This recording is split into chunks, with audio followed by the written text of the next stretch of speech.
see how you do under pressure. Let's see how you do under pressure. Let's see how you do under pressure. Give them a name to remember. Hey, let's see how you do under pressure. Let's see how you do under pressure. A moment can live on forever.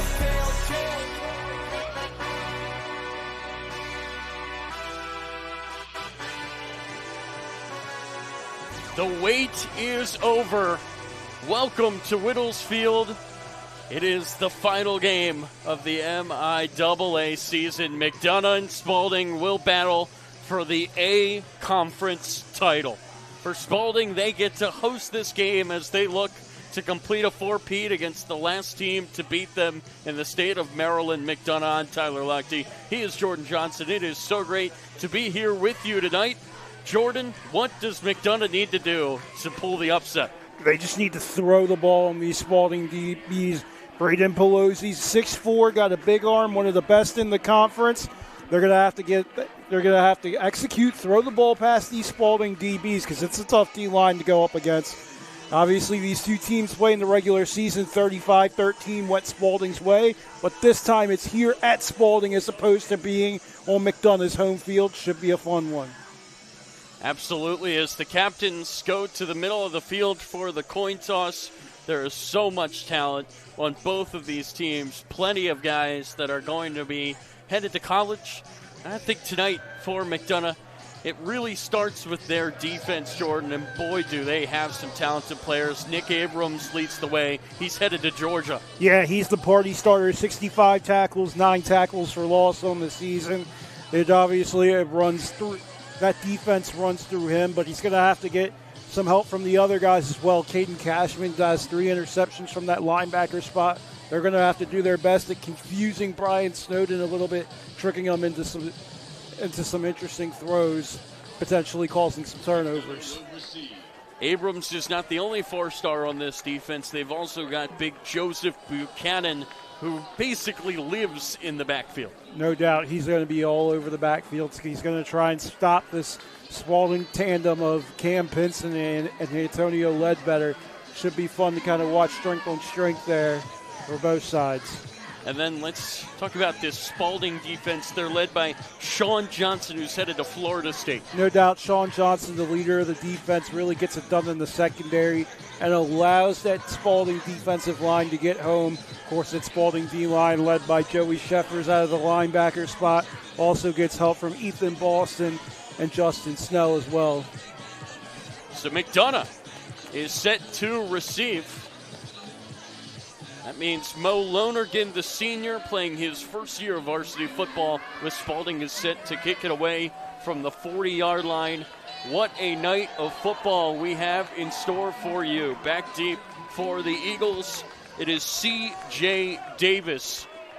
He is certainly speedy. This guy is a very, very talented player. Of course, Kyle Schmidt, key to the game, execute on special teams. So just want a clean kickoff here. Don't want to put the ball in the hands of some playmakers and early on.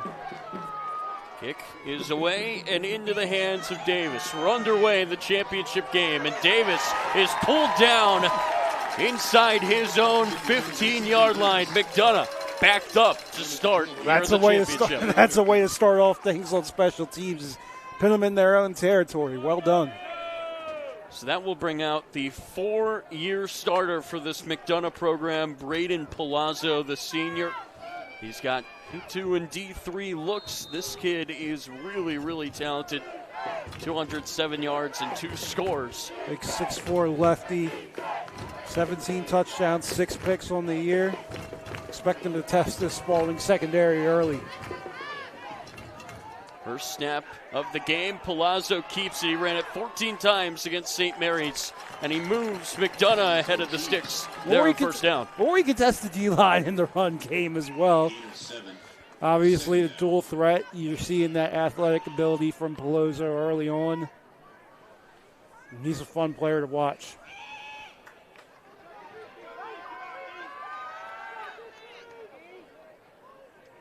So Palazzo here on second down. Oh, wow, Joey Sheffers jumps. And that's going to be a first down for Mcdana. Offsides defense. That's a rare mistake from number 0. Yeah, you talk about the excitement factor. Obviously, you don't get many opportunities to play at home for a championship. Maybe that one's just a little bit of the nerves kicking in. So new set of downs here for the Eagles. They've got the ball at their own 25. After they started it backed up inside their own 15. Gives them a bit of breathing room. Palazzo drops back. The senior fires near side. It is incomplete. He was looking for Carlos Ferguson, who wanted a whistle that did not come. Sean Johnson had that thing read from the start. It was an almost dangerous pass with Johnson coming through the middle there, and he almost finished it and made the play. But luckily for Mcdana, he did not. Again, this is a Mcdana team without Mason Graham. Their bell count back 131 attempts this season for 581 yards. He is injured. He's a senior headed to Jacksonville to play lacrosse, and he's averaging 65 yards a game out of the backfield. That is a big-time loss. Palazzo, quick fire over to the near side. That's C.J. Davis. And Davis is run out of play. What a hit by Torrey Massenberg. What a big hit at the end, but good screen pass by Mcdana to get some quick yards out of that. And then Massenberg just comes in at the end and lays a huge hit. That one will get the boys fired up on the sideline. However, it is third and very short. Yeah, let's see if Spalding can turn that into a little bit of momentum here on third down. The running back now for Mcdana is Matthew Tees. 13 attempts for 41 yards against St. Mary's. But again, remember, Palazzo, the quarterback, he can run too. Palazzo is going to run. He's got the first down. And Mcdana will keep this opening drive going. And again, this is a big, big drive for Mcdana. No doubt, similar to their first drive when these two teams last played, where Mcdana really established themselves on the ground, try to get things going early on. You're seeing that here today.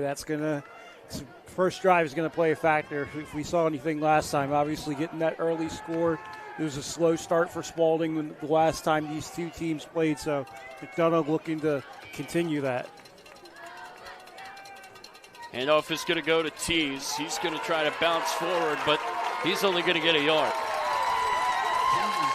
And again, this Mcdana offensive line led by number 51, Jack Harrison. He's headed to Brown. They're really going to have their hands full today with this Spalding D-line. No doubt, with Joey Sheffers and Jaron Williams.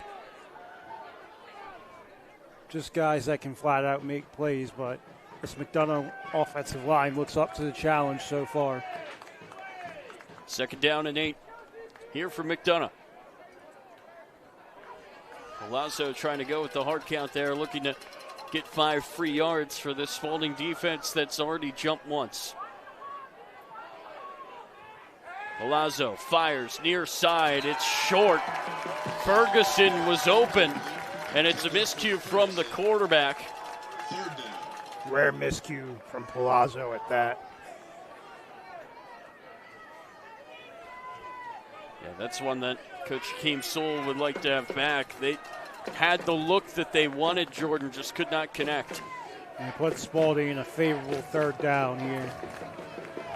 3rd down and 8 here for Mcdana. I don't think that would have gotten the first down, but it certainly would have gotten a nice chunk, would have made it easier.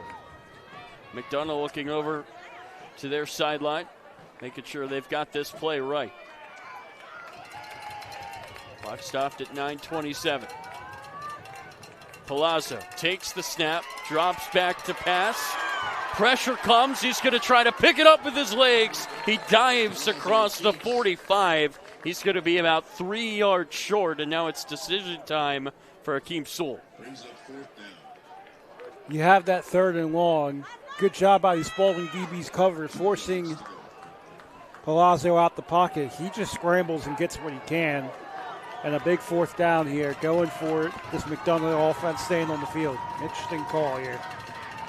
Officially 4th down and 2. Mcdana going to run a play here. They just trying to get him to jump. They had 3 false starts that gave them first downs in their game against St. Mary's. Palazzo, he is good at coaxing it. Already got one today. Palazzo fires, far side, pass is caught, first down, and a little bit more picked up by Jansen Craig.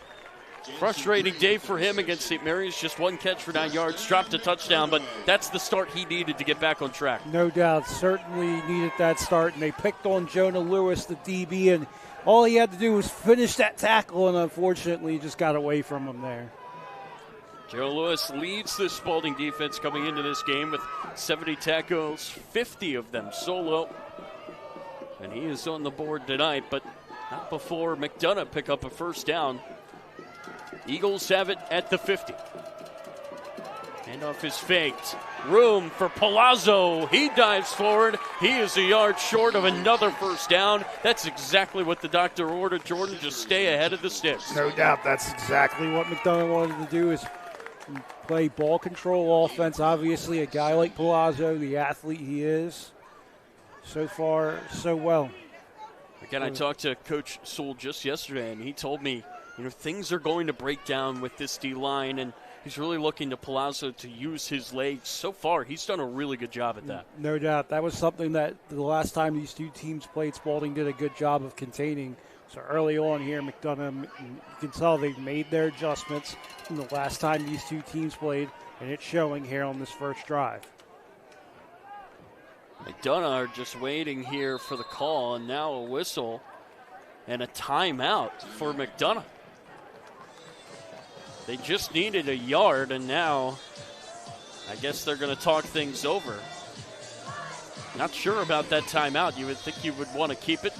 Right there on your screen, number 6 in the coat. That is Graham, the starting running back, who is out. It's a big loss, obviously, for this running game of Mcdana. But when you have that offensive line, you're always going to have a chance at running the ball for Mcdana. So sucks to not have him for a championship game, but if you're Mcdana, you're still putting all your faith and trust in this offensive line that they can lead the way for you. Again, this is a Mcdana team that lost so much after last season. I think that some of the other teams in this league, they kind of expected a little bit of a drop-off from the team this year. That's just not been the case at all. And Coach Sewell, he was telling me yesterday, these guys, they're just warriors. They fight so hard every game, and so far, so good here for Mcdana. They've got 2nd down and 1, looking to get to the 40-yard line and keep this drive alive. It's been an impressive drive so far. Palazzo's going to roll to his left, and the lefty is going to try to get there himself. He does. He sheds a tackle from Snell and moves the chains for Mcdana. Great play by Palazzo. Obviously seeing nothing open downfield, waiting as long as possible, but obviously just taking that sliver of green grass, scrambling out for that first down. Good decision there. Palazzo has looked really comfortable at the start of this game. Again, you knew he was going to have to rely on his legs today with the good pass rush from Spalding. He's certainly done that. 79 rushing attempts this year for 7 scores coming into this game.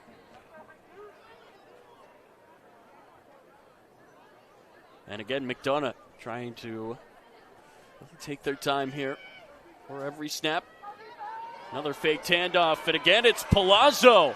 He is going to get to almost the 30-yard line, and again, Mcdana just continue to stay ahead of the sticks. It really opens up the playbook, but right now, the only play they need is just trust number 9. Well, yeah, you're trusting in number 9, but also this offensive line giving him the holes and giving him the space to run it. Well done so far, and it's, like I said, it's very reminiscent of that first drive the last time these two teams played, where Mcdana was just able to run the ball, play ball control offense, and get a score early on. It's going to be huge. I mean, obviously, for Spalding, Mcdana gave them their closest game in conference play this year.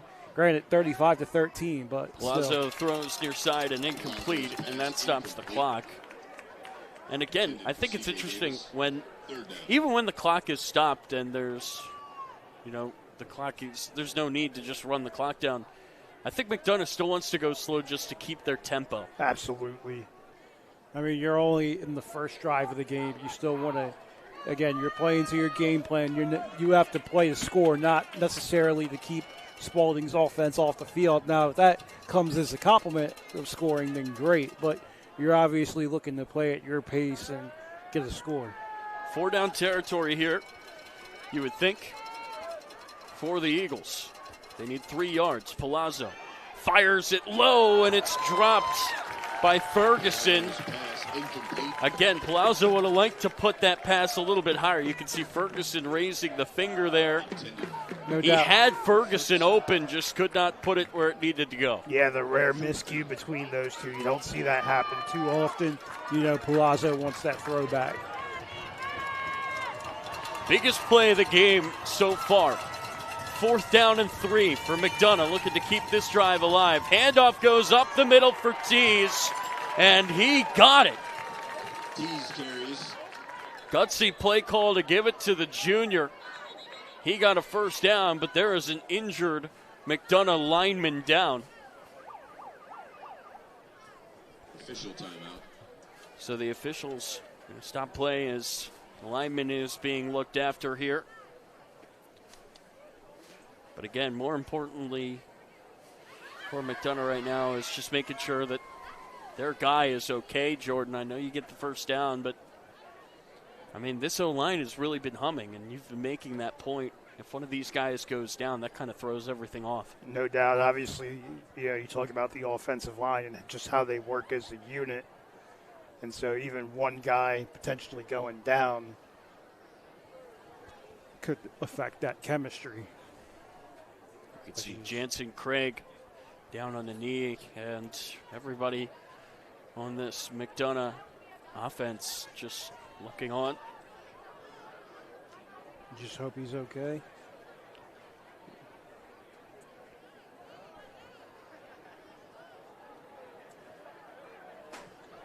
Spalding still hasn't gotten the football. We're almost halfway through this first quarter. And again, I think that that's definitely something McDonough has wanted to do coming into this game. You want to limit the opportunities for Snowden and this high-powered offense. Yeah, you know that they can get it done quickly.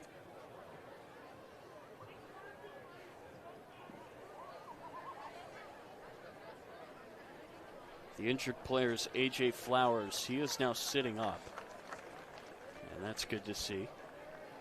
But again, a ton of trainers are over there with him, including the Spalding trainers that are not too far from him.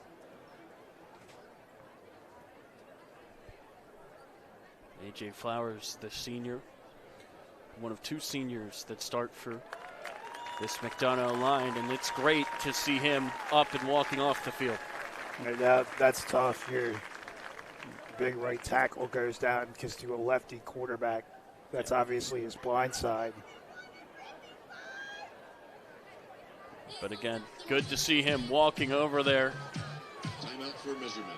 And the bench is fired up. Now they're going to bring the chains over. They're going to measure this out. Man, what a big call. It looked like from here, it was again, close. up in the booth, it looked like he got there. But this is a big measurement. You still, unlike in the NFL, you still see the chain game go out there. Did Tease get enough?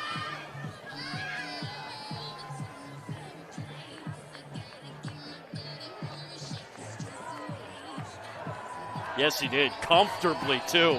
Look at that football. That's almost a whole yard past the chains. It's tough without the hash marks, I know, but you got to give credit to Matthew Tease.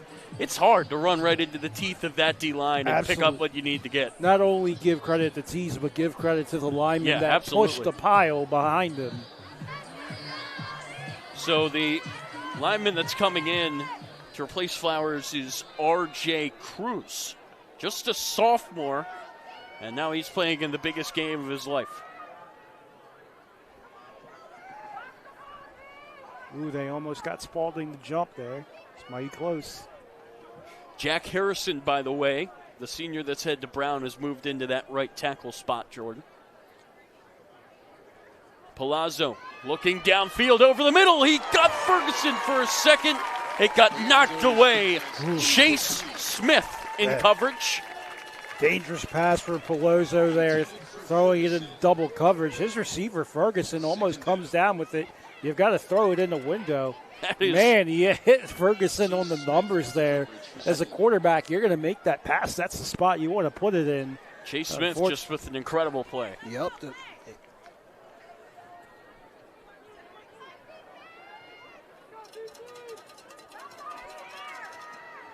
Palazzo is going to keep it again. Tries to make a man miss, but he cannot get around Jonah Lewis. And that's exactly what Spalding wanted to see. Again, you're putting a guy like Lewis down on the line of scrimmage there to get an extra body there. And it certainly pays off there. It sets up a big third down. Again, remember, Mcdana has a great kicker. Aiden Zoller, the senior, he's headed to Bucknell. We saw him hit from 50 in warm-ups today. You wonder if a field goal could be in play here on this drive for Mcdana. You don't want to run this much clock, get down the field to not score. I'm sure they'd rather pick up the third down here, though. Palazzo fires near side. He connects with Ferguson this time. Ferguson makes a man miss, spins back inside, and dives across the 10. Mcdana in business. First and goal for the Eagles. How about the cutback from Carlos Ferguson? Not only first you get the yardage, come up with it, make sure you secure that, then go for the extra yardage by cutting inside. And that's on Sean Johnson at that. A guy that's going to be hard to get around. Go get some extra yards, young fella. Well done. This clock continues to wind down, Jordan. We're under 4.5 minutes to go in the first quarter. Spalding still hasn't touched the football. Nice, long, methodical drive for Mcdana. Couldn't have drawn it up any better. If this ends in 7, it's a perfect drive. It really is. Teases the back here behind Palazzo. Palazzo takes the snap, rolls to his left, looks downfield. Now he's going to try to get what he can on the ground, and it's a short gain as he takes it down to about the 7-yard line. It speaks to the type of athlete that Palazzo is, because it's when you got number 0 in your face and you don't go down, man, that's the best on best right there. Probably the 2 best athletes on the field on both sides right now. Bad news for Mcdana, who would love to run the clock. That stops it at 3:58. However, Jordan, like I said, you do not want to change your tempo if you're Mcdana, whether the clock is rolling or not. You just want to keep this same pace. Absolutely. Just to finish that point, you're rarely going to see 0 whiff on a tackle.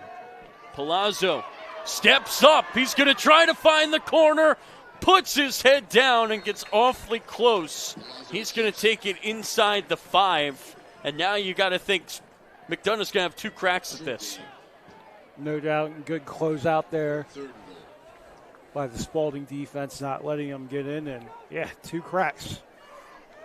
3rd and goal from the 3. Like I said, 2 plays to get 3 yards here for Mcdana. And you wonder if this slow tempo is also to let Palazzo just get some rest. I mean, this guy has really carried the load here in this drive. Teases to his right.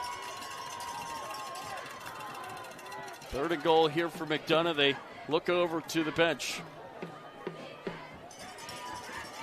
Can they cap off this drive with a touchdown? Palazzo, pressure comes. He is dragged down for a sack, but a flag has flown from the secondary. Take another look, though, here at the sack. Good pressure from the Spalding D-line to force the sack. That's big Luke Beruli who came in. And that penalty is going to be, I believe, let's see, the refs are talking it over here. Both teams are a little bit confused. So the ball is going to be put at the 15. Mcdana moving back. Penalty was declined. So the penalty's going to be declined. It was on Mcdana. And Spalding are just going to And now to your force the point, field goal. Tyler, yeah, you're going to go for the field goal. You have this long of a drive. This is a big kick for Aiden Zoller. He's headed to Bucknell next year. And this his final high school football game. Can he give his team the lead? Snap is high. The kick is drilled through. What a start for Mcdana. They march all the way down the field and take the lead here in the championship game. Obviously, good start for this Mcdana offense. Whew, you played about 10 minutes of offense in that first quarter. Wow. Yes, you only come away with 3, but that's huge. I'm sure a big key to the game for Coach Hakeem Sewell, shorten the game, and Mcdana has certainly done that. No doubt. Now if you're Spalding here, you really have no room for errors. You know, last time these two teams played, Brian Snowden threw an early interception. Only 2 minutes left in the first quarter. You really just don't have that type of room for those mistakes. And, you know, a Kyle Schmidt key to the game is to always cherish the football. They're certainly going to have to do it here. No moment bigger here than a championship game. Zoller to kick for Mcdana. So now Zoller is ready to boot this away. Aaron Igwebe. Cam Miller deep here for the Cavaliers, who trail. And that kick's going to bounce out of bounds. A mistake there for Zoller after he gives them the lead.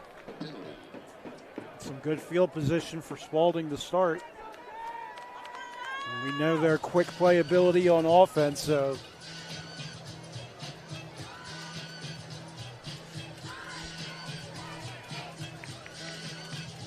again, this Mcdana defense, Jordan, a lot of guys that play both ways. So you wonder if they're a little tired after being on the field for so long. No doubt. And then obviously with Spalding, you're starting off at your own 35. It'll be interesting to see how they incorporate this run game against the Mcdana D-line. Snowden keeps. Pressure comes. He gets it away with the awkward release to Cam Miller, who picks up the first down. How about that for a start for Spalding? Yeah, what a way to get your freshman quarterback going. Big championship game after sitting on the bench almost the entire quarter. A little RPO there. Get it in the hands of your speedster, Cam Miller, and just let him go make a play. Oh, by the way, he just juked out Georgia-bound senior Nick Abrams to make that play. Snowden finds Miller again. Miller trying to get through, and he is going to be shoved down. Makai McClendon read that perfectly. How about number 7 in white? Yeah, no doubt. How about he read it from the start, had all eyes on Miller. The forward progress will still get Spalding a little bit of a game, but see ball, play ball for this Mcdana defense. You can see in the back of Snowden, he's got the Maryland Terrapin hand warmer, just a freshman, but he's already got that college attention, as that's a short run up the middle from Ledbetter. That sets up third down, and kind of long here for Spalding. If Mcdana can find a stop, what a first quarter this would be. No doubt. And a rarity for Spalding finding themselves in a third down and long situation. But again, this is a Mcdana team that found ways to give Snowden some different looks in that first time they played. Igwebe, high pass, he dropped it. And Mcdana get their stop. They're going to get the football back with the lead here early. Unless the Spalding decide to go for this. The rare miscue by Igwebe, but even if he does catch that ball and he makes that turn, that Mcdana defense was swarming him. Well read by them, and a big fourth down here. 4th down and 5. Spalding want to go for it, or at least trying to draw Mcdana off. Nobody can move on that D-line. Spalding switching things around. Let's see if Snowden takes a snap here. He will. Snowden fires far side, passes caught by Ledbetter. He's pulled down short. And Mcdana get their stop after all. What a play by Carlos Ferguson. Wow. Both ends of the ball. How about number 5 tonight? That was just a pure dog play by Carlos Ferguson. Wow.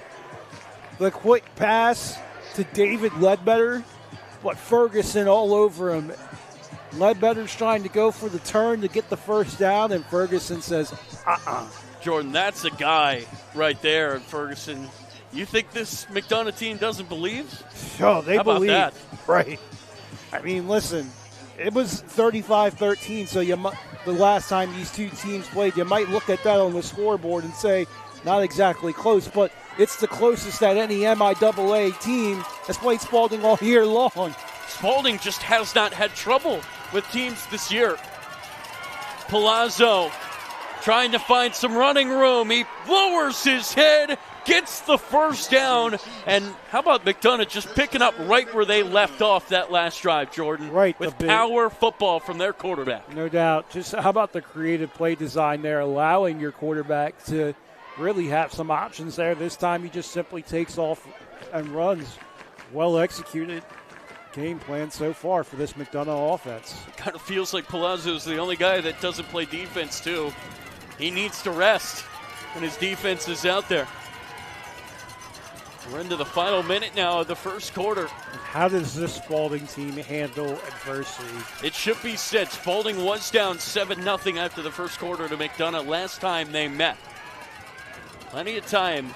Tease picks up a short gain there on first down, and there's no way Mcdana snaps this again in this quarter, right, Jordan? You would think, but at the same time, nothing wrong with being aggressive here in a championship game. But yep, to your they're going to call it off. They've been running the clock all game long, and they will have a lead for the second time this year over the unbeaten Cavaliers, who have just dominated Maryland these last few seasons. Stick with us.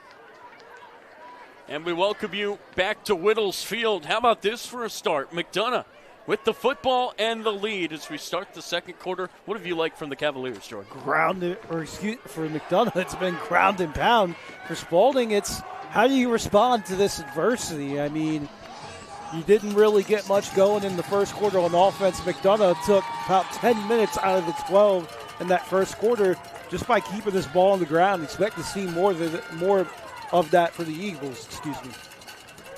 And again, they don't want to change their tempo even entering a new quarter.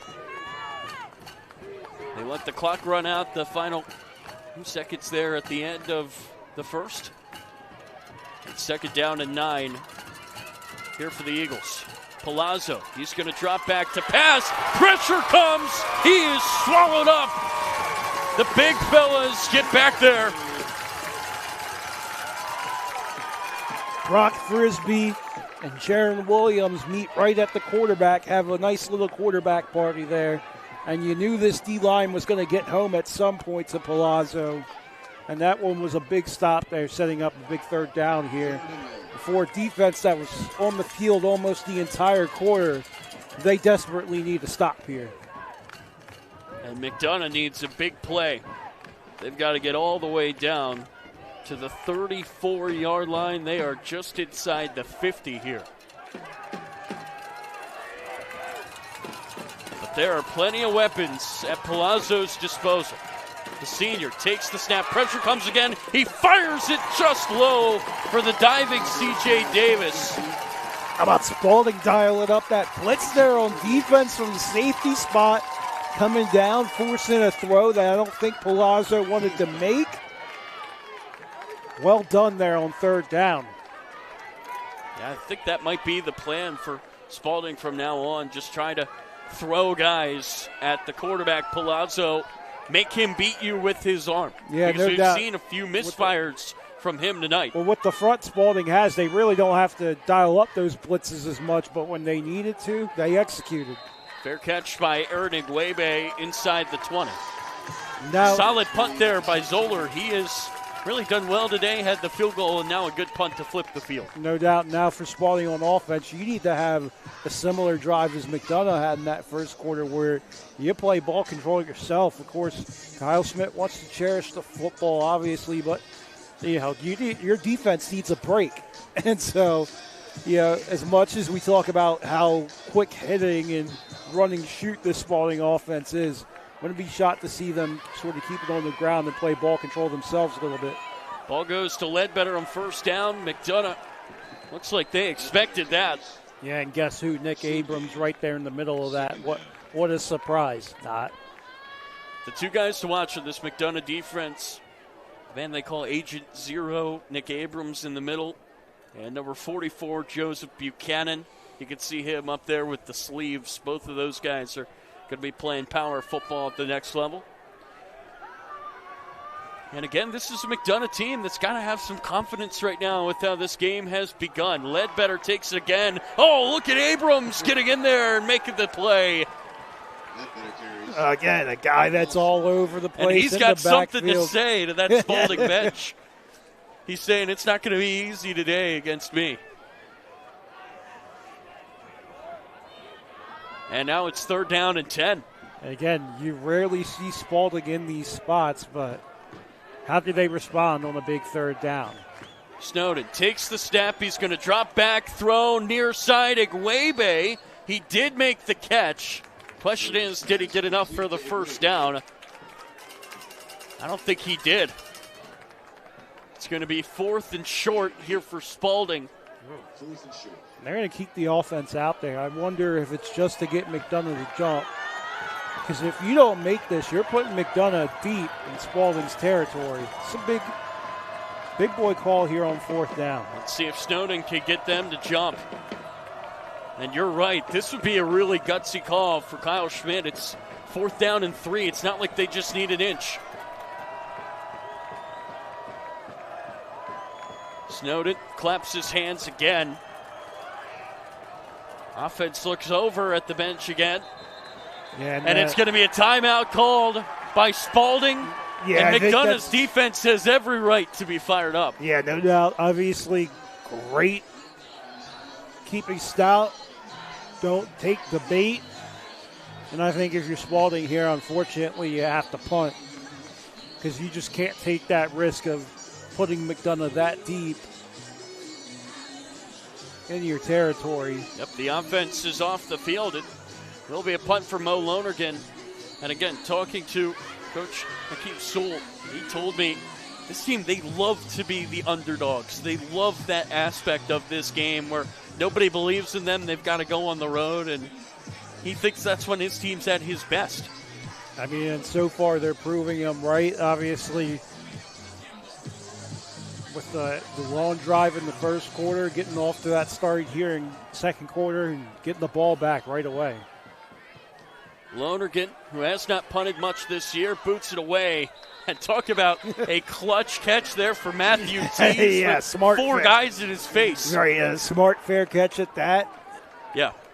That's the type of play where, you know, you can kind of overthink it. And we saw that in the B Conference game earlier today when we had one of the best players really in the league. And Kareem Fisher, he muffed 2 punts. Right. He may have overthought it. Yeah, in a 2-score game, it's the difference in the game right there. So you got to give credit to Tees because if he doesn't catch that ball, all of a sudden all that momentum McDonough worked so hard to get, it goes the other way. No doubt. So a nice play by number 20, and here comes the Spalding offense led by Palazzo out again.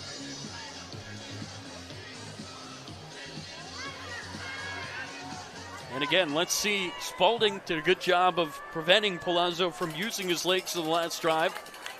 Will they show the same look this time? It's a handoff to Tees, near side. Tees trying to fight for every yard.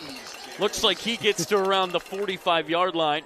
He's hard to bring down, but good Good play by this Spalding defense, getting right to him. Again, that McDonough zone blocking scheme, letting Tees get to the outside, but the Spalding defense was all over him that time. Gain of 3 there on first down.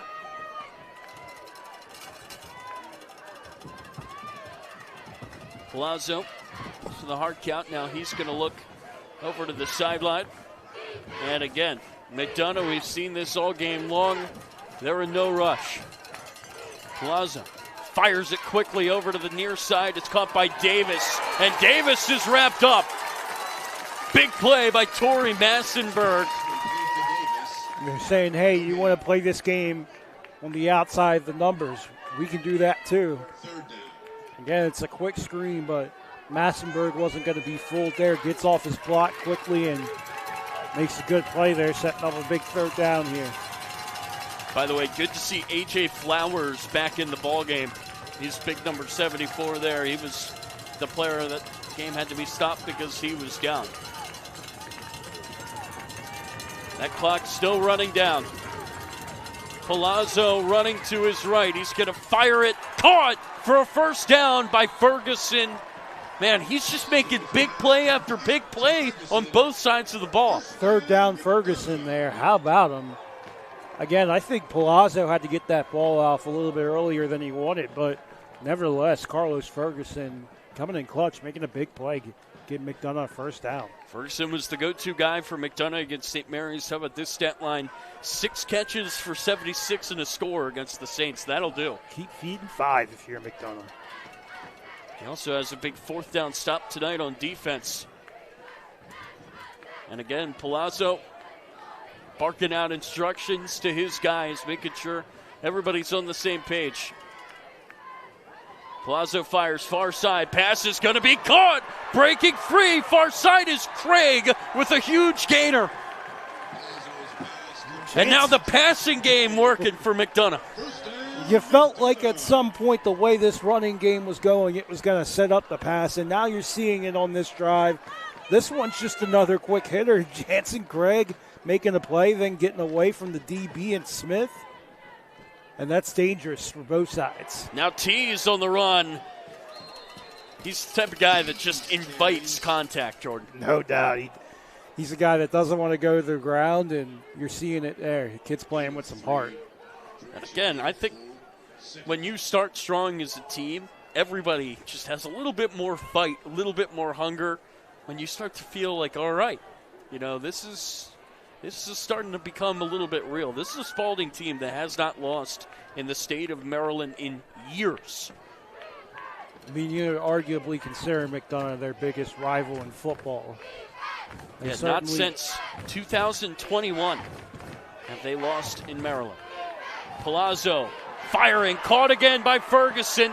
Sea of red around him, but he will certainly take that gain inside the 10. It's goal to go for McDonough again. I tell you what, you watch that ball come out of Palazzo's hands, and for a split second you think, ooh, dangerous. But then when he's putting it right in that window, right where Ferguson can get it, it's like, oh, okay. It's like you got that, oh, okay, all right.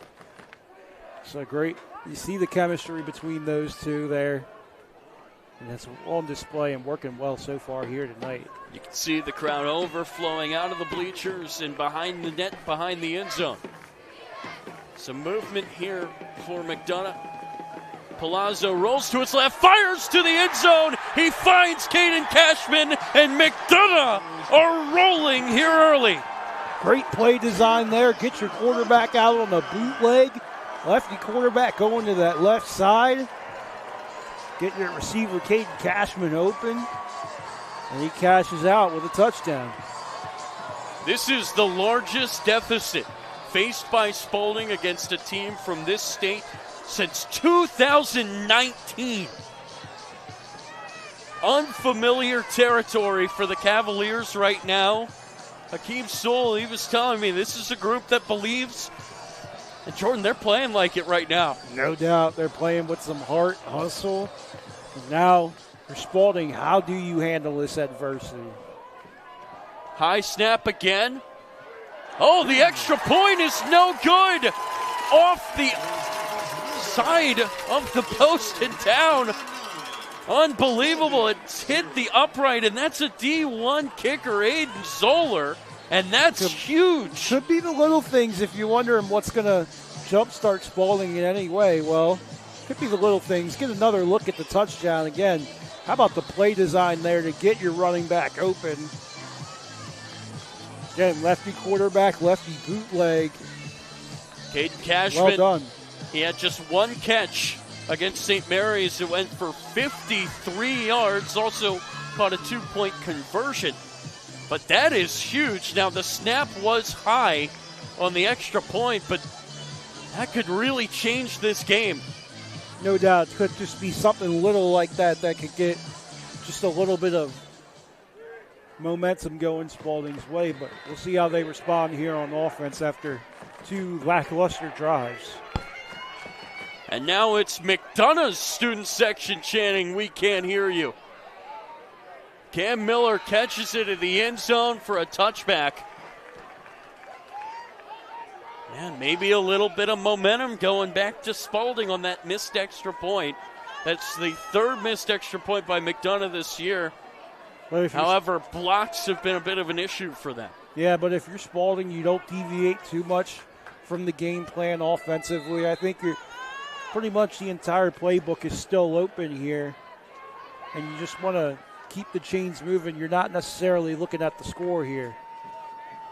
Handoff goes to Ledbetter, far side. Antonio Ledbetter is brought down after a gain of just 1. And who else but Nick Abrams is there? But great close out there by this McDonough defense. Wow. Ledbetter's a hard guy to bring it down, but it was Abrams there to finish. And again, just getting in these running lanes of the Spalding offense and making it tough for Ledbetter to get it done. Still no sign of Cam Pinson, by the way. Interesting. Snowden fires it over the middle. It's almost intercepted. And that was the man they wanted to have it in that situation. That's the wide receiver, Carlos Ferguson, who just dropped a game changer. No doubt. And it was the drop by Ledbetter, and then Ferguson was Johnny on the spot, but all he had to do was finish it. He just couldn't quite do so. Oh, my goodness. What a break for Spalding. It doesn't get much easier. 3rd down and 7 for the Cavaliers. Pressure comes on Snowden. Abrams is there. Snowden cannot get away. Abrams with the sack. And McDonough have another defensive stop. This D-line for McDonough, led by Abrams out of the outside linebacker spot. And you can just see there's juice in this McDonough team. Everybody's high-fiving after every play. Look at Abrams here, not giving up on the play and swallowing up Snowden. Just a kid that's playing with flat-out hustle. Another fair catch, this time at the 45 by Tees. McDonough will have it with just 5 minutes to go here in the second quarter. Well, this is not what was expected, Jordan. No doubt, but at the same time, if you're McDonough, this is pretty much how they played that first quarter the last time these two teams played. And the thing that it was right around this point, the last time that things started to get away from them. So they certainly want to keep that foot on the gas, and they've lived up to the expectations so far. They've answered the bell as underdogs, and let's see if they can keep at it here midway through the second quarter. Just 5 minutes to go here in the second. Palazzo keeps it, tries his best to get free. A flag is going to fly as he will lose 1. And Jansen Craig seems to believe that's on Spalding, and it is. Wow. And now this McDonough student section is up. Road game. There's a ton. Championship. So they're trying to flip this thing, make this feel like a McDonough home game. There's a ton of students here for Spalding. and there's not much to cheer about. It's going to be a hold on the Cavaliers, and it's going to be a first down. But this here is, for McDonough. They move across midfield. Again, this is uncharacteristic territory for this Spalding team. Just haven't faced a lot of adversity outside of the couple non-conference slip-ups earlier in the year.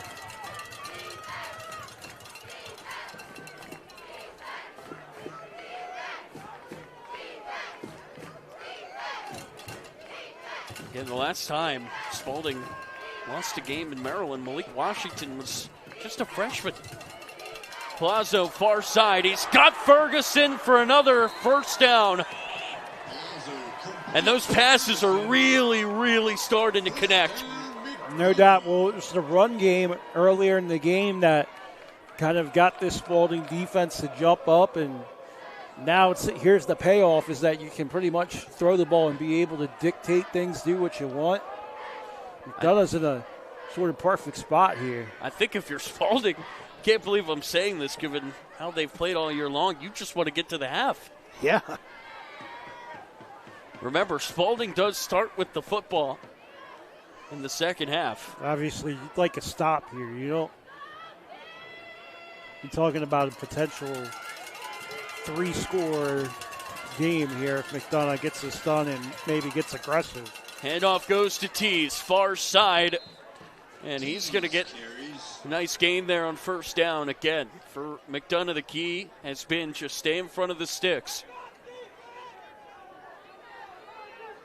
Stops the clock with 4:17 to go. They're going to say actually just a gain of 2. Looks like he had a few more, but he started to kind of cut upfield once he stepped out.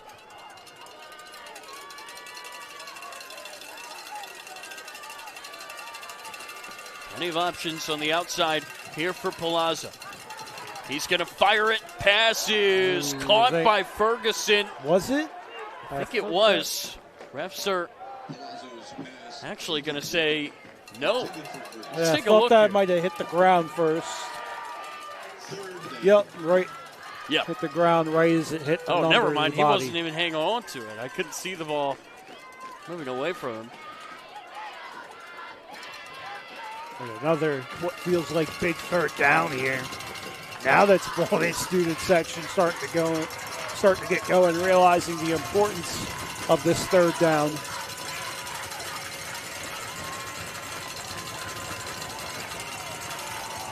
White out here for the Spalding student section. Palazzo to his left. He fires it deep. It is incomplete. He had C.J. Davis who got 3, but a flag has flown. Boy, you're not going to get much more wide open than that. That was a golden opportunity. And Spalding got lucky. Let's see what this penalty is for.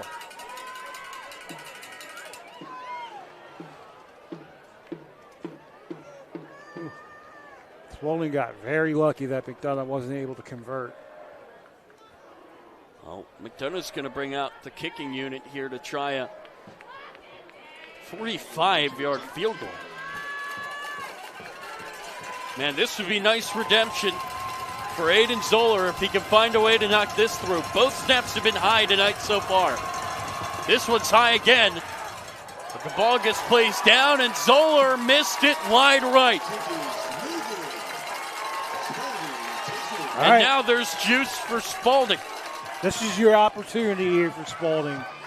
3:54 left, play some 4-minute offense, and go into the half only down by 1 score is your goal here. And the long snapper, Zach Kessler, has now been high on all 3 of his snaps tonight. You have to give a ton of credit to Griffin Vaughn, the holder. He has gotten all 3 of them down, but only one of the 3 kicks made, Jordan. And you wonder if those high snaps are kind of throwing off Aiden Zoller's rhythm. No doubt. And here comes first time. It's hard to believe, but what feels like for the first time, Cam Pinson into the game. His first run is a nice one. He gets across the 25. If you would have told me, even with Pinson's injury, that the first time he would get a carry in this game would come with 3:40 left in the second quarter, I would have told you were crazy, Tyler. Yeah. Pinson missed the last game against Gilman with an injury. He's got the football again here, and he is running hard. He's going to get awfully close to that first down marker.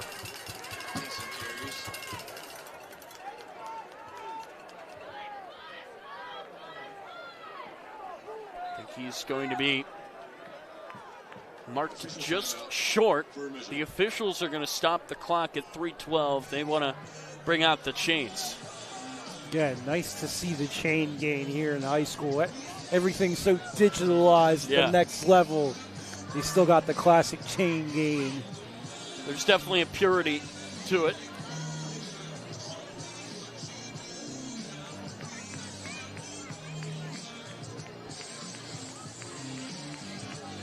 All right, let's take a look.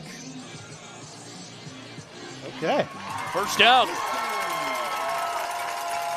For a team that has struggled to get them, that's a big first down for Spalding. No doubt. Cam Pinson coming in and providing a spark, and let's see if Spalding can keep this momentum going. Two-back look here for the Cavaliers. Pinson and Ledbetter. This time the ball goes to Ledbetter, and he goes up the middle. His leg's still churning. Ledbetter cuts outside. He's at the 40, now 30, steps out of bounds. That's the biggest play so far tonight for the hosts. You knew at some point they were bound to break out.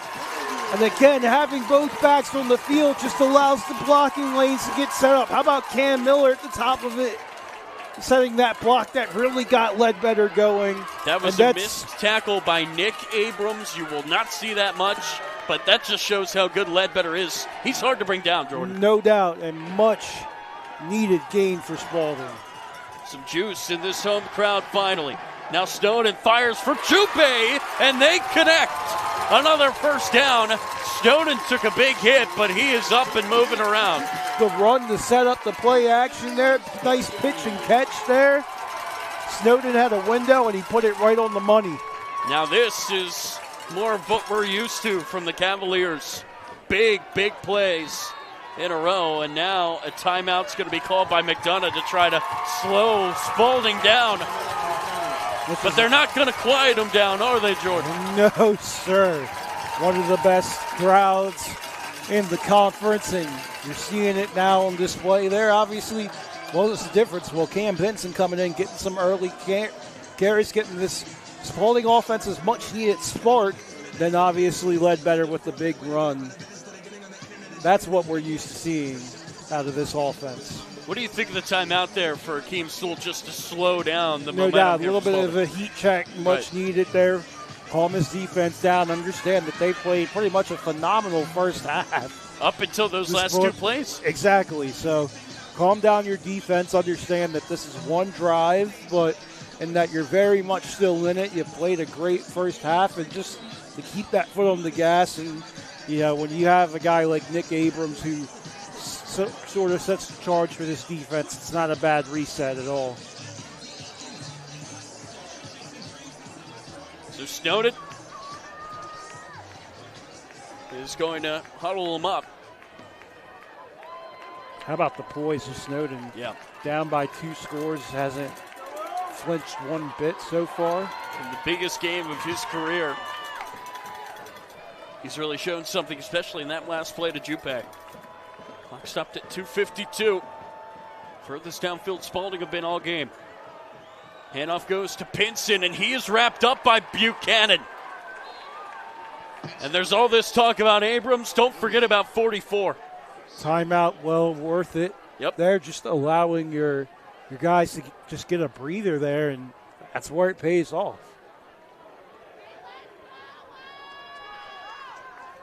So second down and 9 here for the Cavaliers, who trail 9-0. It's the longest into a game they've been held scoreless this year. Snowden fires. Jupe caught it. Or did he? Ball came out. Ball came out at the end. Refs are going to say that's an incomplete pass. Interesting call. Let's get another look at it. I think it was tipped first by the Mcdana D-line, and then there it is. Yep. That's why it's incomplete. unable to finish it to the ground. But I'll give the McDonough defensive line credit because I believe they threw a little bit of a tip there. This is a big play, Jordan. Big third down, Spalding. You have to convert here. And obviously, this is late in the first half, down in the red zone. This is 4-down territory.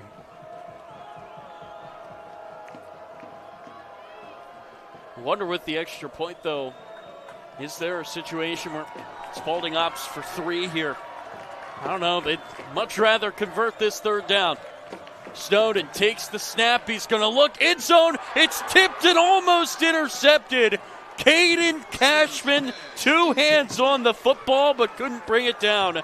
And here comes the field goal unit.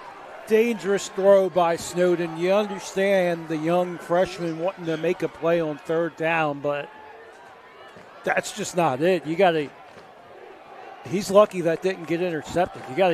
Luckily it didn't. You give yourself a chance at a field goal, but wow. And the kick from Lonergan is good.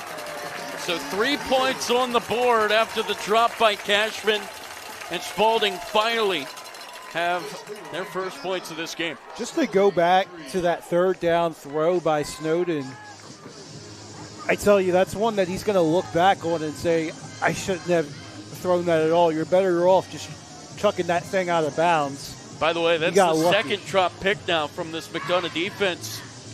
It has not been perfect from McDonough tonight. No doubt. And if Spalding were to come back in this game, you're looking at that being a potential swing right there. Obviously, it's all about the little things, and you're so far for McDonough. Just to finish that point, it bought you 3 points there, or it cost you 3 points if you're McDonough. That's now, 7 points kind of left out there for McDonough if you include that field goal, and then a missed field goal and missed extra point as well for the Eagles. So far, it hasn't haunted them, but this will be something to watch throughout as we go forward throughout the rest of the game. Also, that interception would have set them up pretty good field position. The last one that was dropped.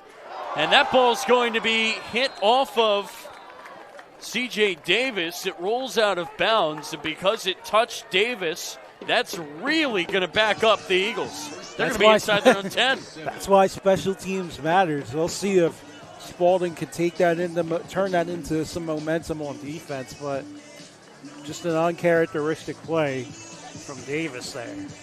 So now, tables have kind of turned a little bit. I think it's the Eagles who just want to get to the locker room.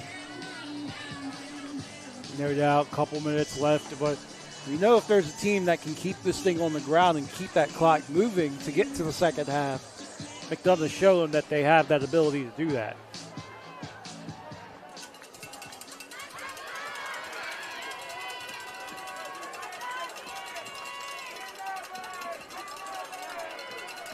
What can Palazzo and this offense do? They have a long way to go. Palazzo's going to keep it, and he's going to be thrown to the ground by Ethan Boston, the Towson-bound senior. Great contain there by Ethan Boston. He was clearly the spy on Palazzo and did his job, got to the backfield. Well done. Yeah, you have to play a spy with number 9 back there. He's really been ready to go, ready to run all night long.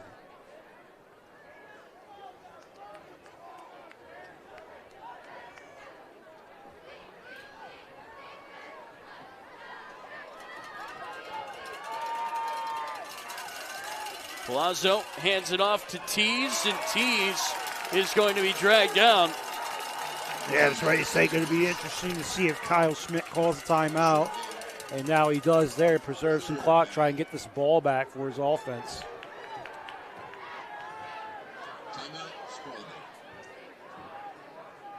Yeah, you're right. Kyle Schmidt really wants his quarterback to have a little bit of time here to work with before the half, because remember, Jordan, Spalding start the second half with the football. So it's going to be interesting to see if obviously the little time they would have is enough. But first and foremost, the defense has got to make a stop here on third down. If they don't make a stop here on third down, that pretty much does it, at least for the first half. So And you would think McDonough would probably just be happy to let that clock run down. And if you would have told the Eagles you'd have a 6-point lead going into the half, they would have taken it coming into this game. No doubt. Absolutely hostile environment. Road game, championship game on the road. I'm sure Coach Sewell is going to have a lot of things to be very happy about as they go into the second half. This is a big play. Mcdana trying to get this first down to run down the clock here in the first half. Spalding trying to get the ball back in the hands of their freshman phenom quarterback. 6 yards to go, and it's going to be caught. A first down and more. There goes C.J. Davis. He is going to take it all the way. Unbelievable. Touchdown, McDonough. You'll get a taunting at the end of that, but wow. Quick screen on third down. Spalding was thinking it was going to be a run all the way, had everybody in the box. Great play by Davis. This one's still going to be a touchdown. I think they're going to get the taunting at the end of it. 87 yards. Wow. On a third down play where you were just thinking McDonough wants to run up the clock. Now they're running up the score here in the first half. Unreal. Everybody in the stadium thinking run. Wow. Why not throw a quick pass to one of your best athletes? And how about the placement of that ball by Palazzo in stride? Again, perfect placement, perfect spot. All Davis had to do was take it to the house. And just to clear that up, they are calling the penalty there for unsportsmanlike. It's going to be enforced on the kickoff. But hey, I think I'll just hold my thoughts on taunting. I think that's the best way to go about it. But I will say this, that's not a small thing. That's going to be a penalty. I believe they said it's going to be enforced on the kickoff. And now they're going to change it to enforced on the extra point. And remember, this is a team that's already missed an extra point tonight, and they've missed a field goal. And you can see Coach Sewell saying, what's going on here? Right. You just announced it was going to be enforced on the kickoff. Why are you moving it back?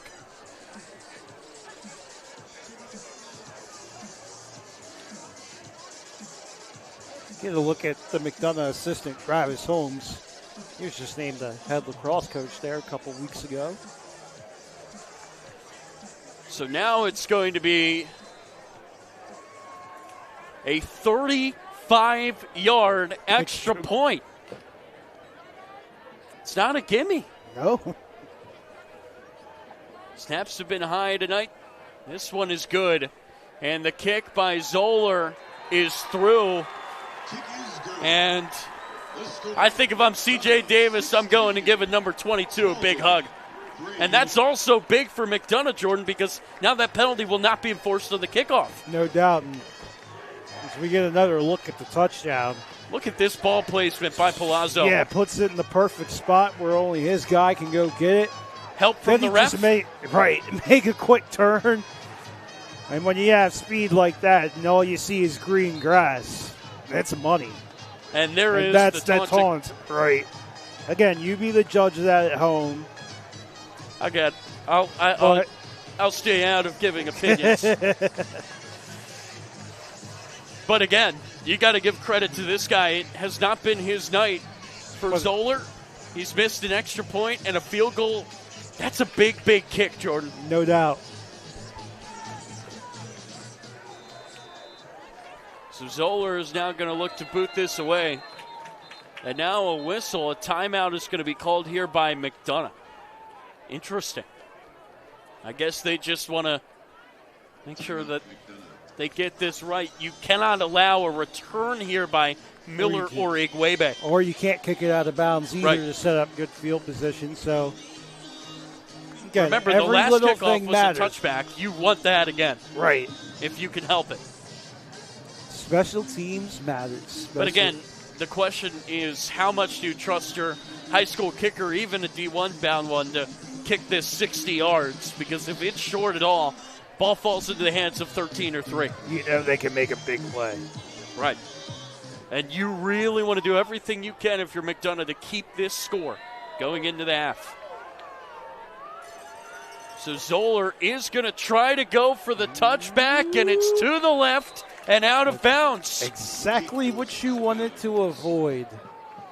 I mean, again, I think you would rather that than A let big Miller or return. Igwebe have a big return, but Still, you're putting Spalding in good field position here. A minute left. There's plenty of time for them to get some momentum, cut this down to potentially a one-score game themselves. now remember, because of that missed extra point earlier, Spalding could get a touchdown on either side of the half because remember, they start Right. the second with it. All of a sudden, they'd be in the lead. Exactly. So this is There's a no big margin drive. for error for McDonough. Big drive here for both sides. We gonna Looks like we're going to have a re-kick. Oh, you know what? I think there may have been a false start on McDonough on the kickoff. That's the only way I would see them re-kicking that. Elected their re-kick. Okay, then. So now the kickoff is going to be from the 35-yard line. And that makes it even harder to go for the touchback. So that's not small. And I think if you are Zoller here, you got to be really careful. Cam Miller and Aaron Igwebe waiting. It's just going to be a line drive instead. And Miller bobbled it, now scoops it up. He looks to take off. Cam Miller across the 40. A solid return. Miller returns to the 40. That's the guy you want returning it, but ooh, that was dangerous. As he bobbled it a little bit.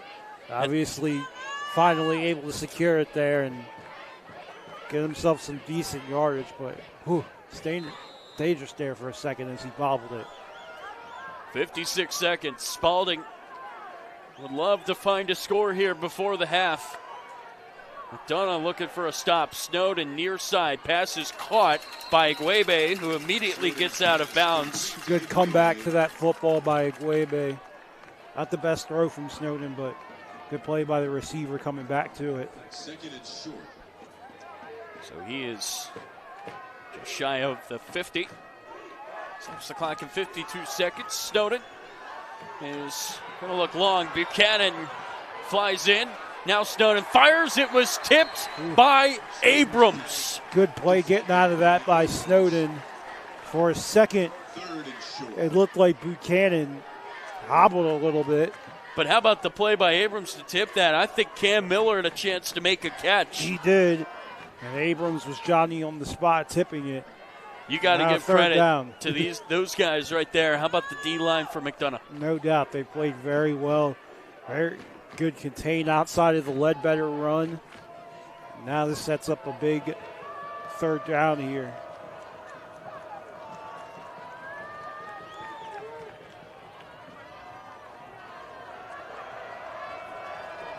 Snowden and Spalding need 3 yards, and Ledbetter has it and more. He shakes free.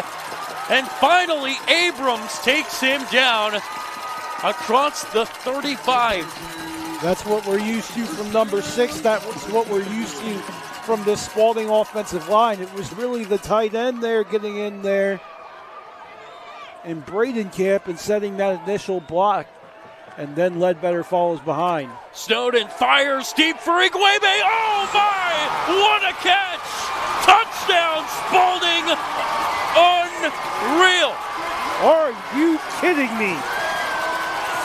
Someone throw that up on SportsCenter.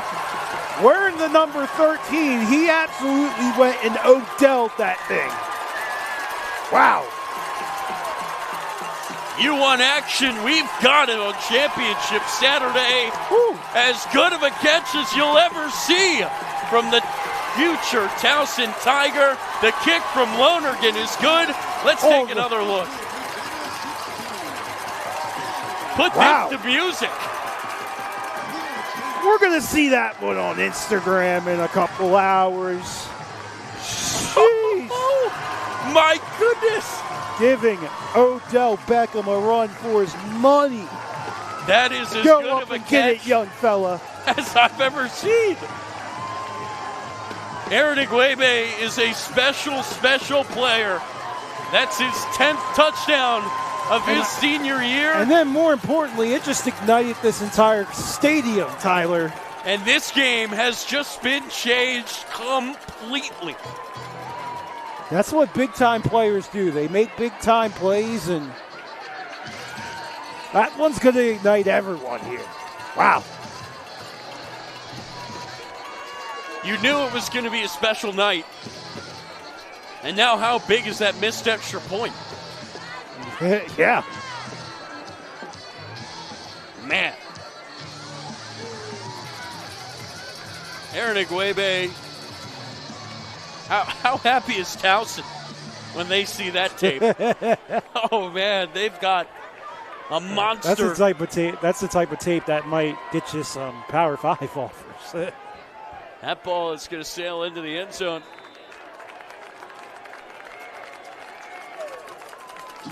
Why not take another look? I mean, what else more can you say? Obviously, Snowden just throws it up there, gives his receiver a chance, and the way he's able to high point it with one hand. Again, just pure. I don't know if it's the number 13 or what, but Odell. How many times do you think Igwebe is going to be watching that? A lot. Especially if they win. Whew. It's a special play by number 13, Spalding. They wanted to score before the half so they could start the second with it. Mcdana will just take a knee. And it doesn't feel like it because this stadium is so juiced, but Mcdana will take a lead into the half. Great first half. Wow. This is, as advertised, a great game with two great teams, but look at this. Mcdana, they still believe they've got the lead. That's Nick Abrams getting the fans fired up on the orange end of the stadium. Do not go anywhere. We've got a great one here at Spalding.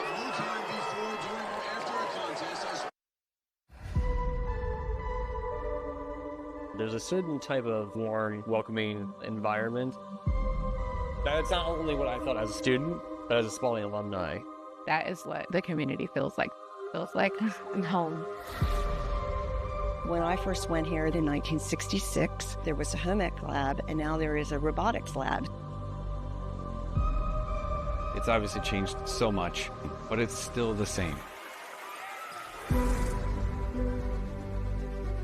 I carry with me the confidence that was built right here at Spalding. Look at the people that have graduated from Spalding, and they're well-rounded. They're strong-willed people, and they want to change the world in their chosen professions.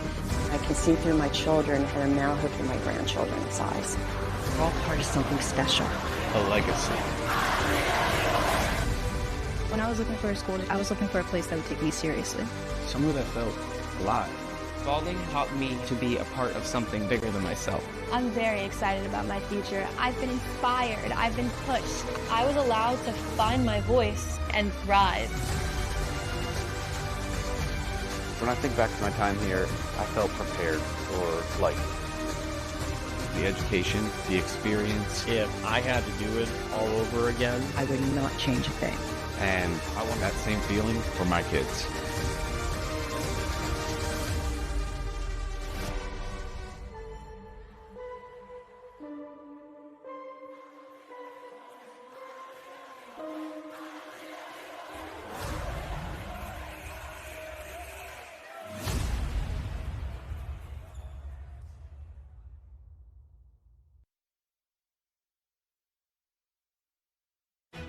Welcome to Mcdana School, where joy lives and possibilities soar.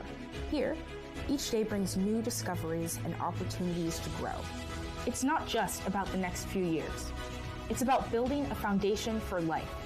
It's when a class discussion sparks a passion you never knew you had. It's finding your voice in the arts, your strength on the field, or your confidence in the lab. It's when academic excellence meets character development, creating a path uniquely your own. It's the smile from a teacher who believes in you, the friend who becomes family, and the moments you discover what truly drives you.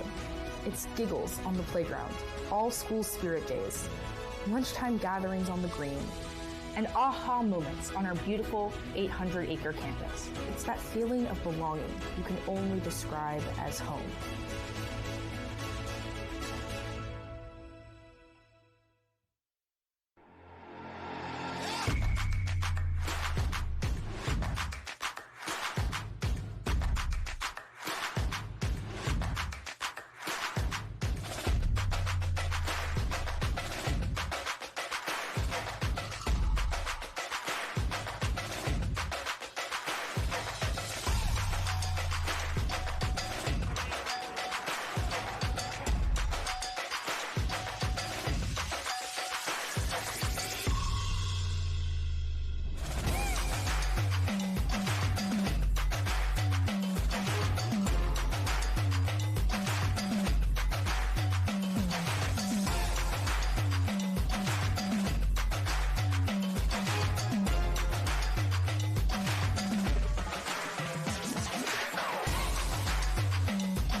Since 1921, St. Vincent Pallotti High School has offered a Catholic college preparatory education.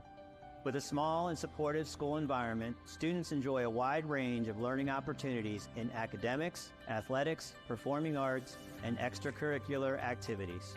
With several new additions, including an auxiliary gym, 3 additional classrooms, and a turf practice field, we strive to provide our students with the resources and facilities to achieve their full potential. What's unique about Pallotti is that we are a close-knit, faith-filled community. We have a very hands-on learning environment, so the kids have a lot of opportunities outside of the classroom that are still educational.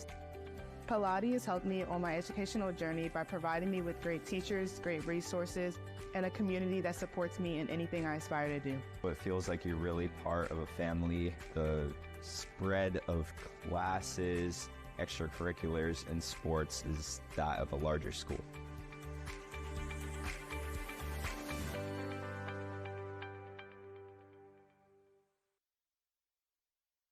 Welcome back to Whittles Field. We are having fun. What a great first half between Mcdana and Spalding. For all the marbles, I'm Tyler Luckty. He's Jordan Johnson. And Jordan, that was a tough blow to end the half for Mcdana, giving up that touchdown in that way, but this is still a group that's in the lead. No doubt they've played stout defense throughout, other than giving up the play of the year in the MIAA. But, man, talk about this running game for Mcdana. They played well with Pelosa, keeping that ball on the ground, and even was able to air it out throughout the end of the first half. And then for Spalding, obviously getting that much-needed momentum jolt from the big catch from McWebbe. Man, I mean, I just feel like we got to catch our breath after that. Unbelievable. And again, for Spalding, this game has completely changed. You give up that touchdown for Mcdana with just over a minute to go, that 87-yarder. Right, you think it's flipped there. Then they come out, turn around, get that big play at the hat. Get that big play, get some momentum themselves, and then you're getting the ball back. So now you've got a chance to even flip it, take the lead here. This is a huge drive coming out the gates. How big was that missed extra point, by the way, earlier on in this game by Zoller? Now if Spalding go down and score a touchdown, kick the extra point there in front. No doubt. It's a big drive here. And now, too, not only that, but they can get back to playing their game, that ground and pound, setting up that play action, which we saw on that last drive. So, again, a lot of positives at the end of that first half for Spalding, and it's a similar script to when these two teams last played earlier in the season up in Owings Mills. So fresh 12 on the clock. We've got 24 more minutes of football left in the MIAA season, and it's been a great year.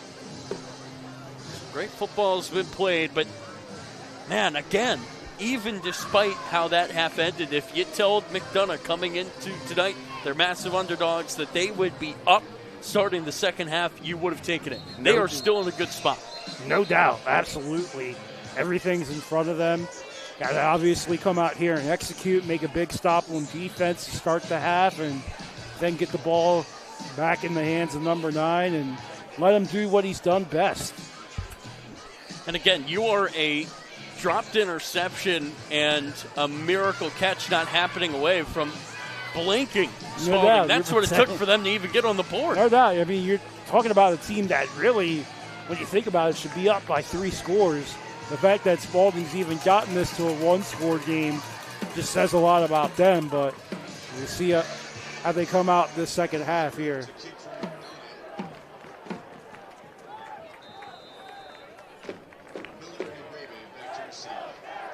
Aaron Aguebe, Cam Miller back deep. Zoller boots it away. And that is going to be caught by Miller at the 1-yard line. He's going to choose to take it out. And Cam Miller gets across the 25-yard line. How about that confidence from the sophomore? I mean, he is a dangerous man when he gets the ball in space. So respect him for taking the kickoff, but good job by the Mcdana coverage unit to bring him down.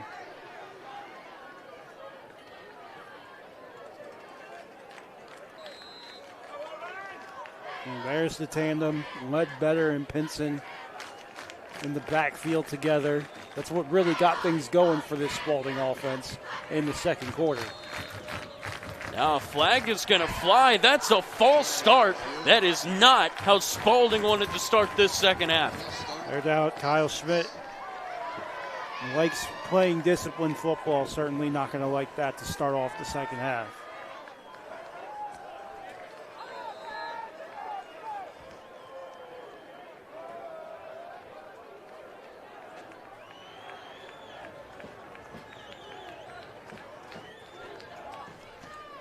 Ledbetter is going to take the handoff, and he's going to fight his way back to around the original line of scrimmage, plus maybe 3 more. Yeah, then now you talk about it coming into the second half. Spalding can play their game, which is to feed those 2 guys in the backfield and let that set up your passing game.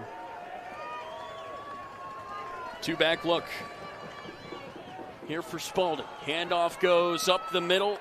That's Ledbetter. And he is going to just get across the 30-yard line.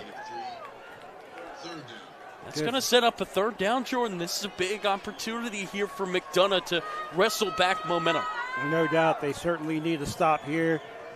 Could force a Spalding punt, get the ball back to their offense, which we've seen not only have success quickly, but also really play a sort of ground control, obviously having the ball for 10 straight minutes to start off this game. So it's a huge 3rd down.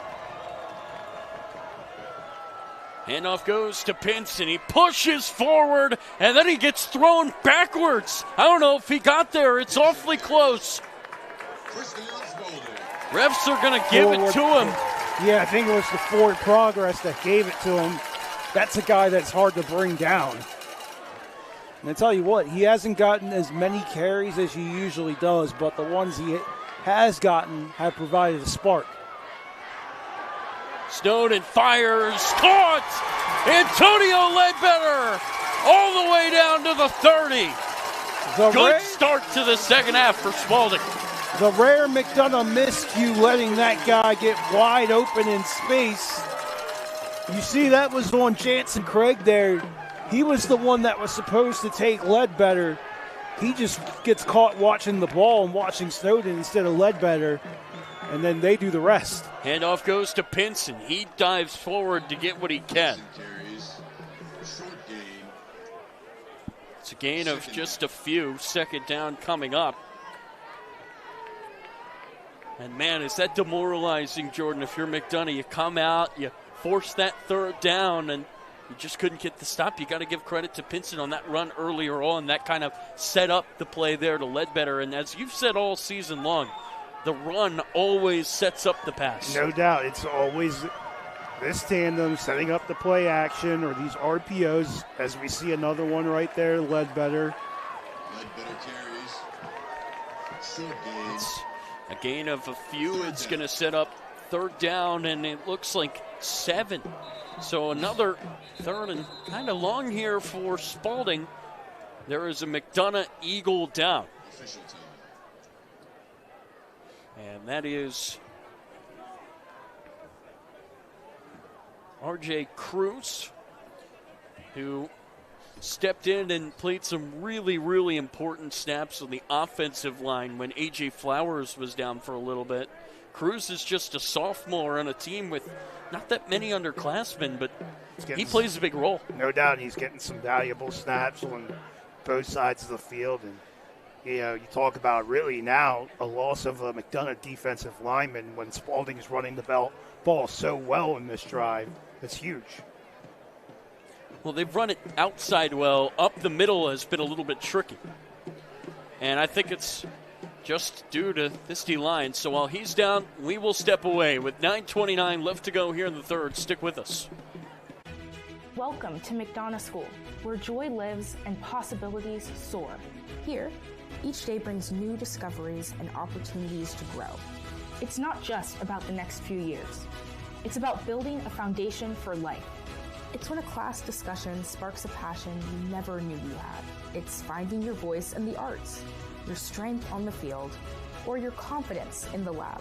It's when academic excellence meets character development, creating a path uniquely your own. It's the smile from a teacher who believes in you, the friend who becomes family, and the moments you discover what truly drives you. It's giggles on the playground, all school spirit days, lunchtime gatherings on the green, and aha moments on our beautiful 800-acre campus. It's that feeling of belonging you can only describe as home.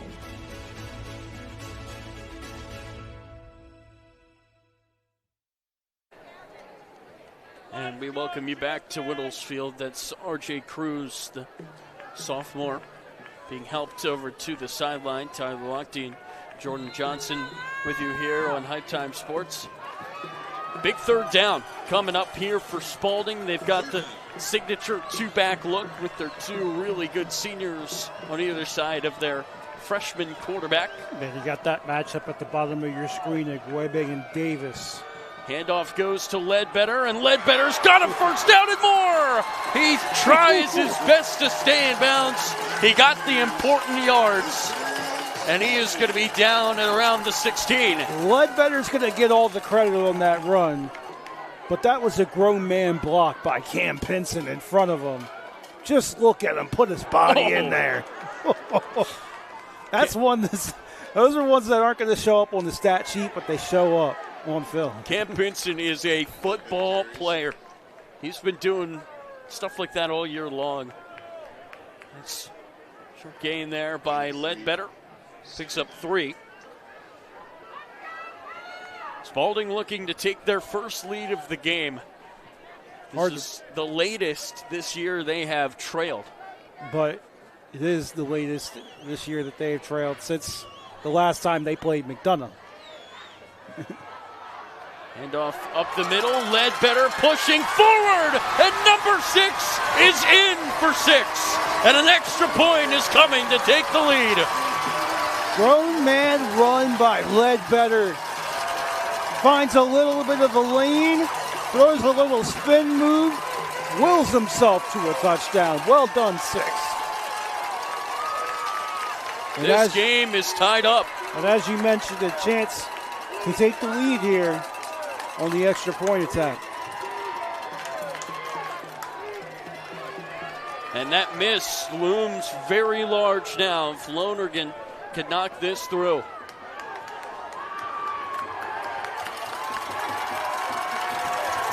McDonough need another player on the field.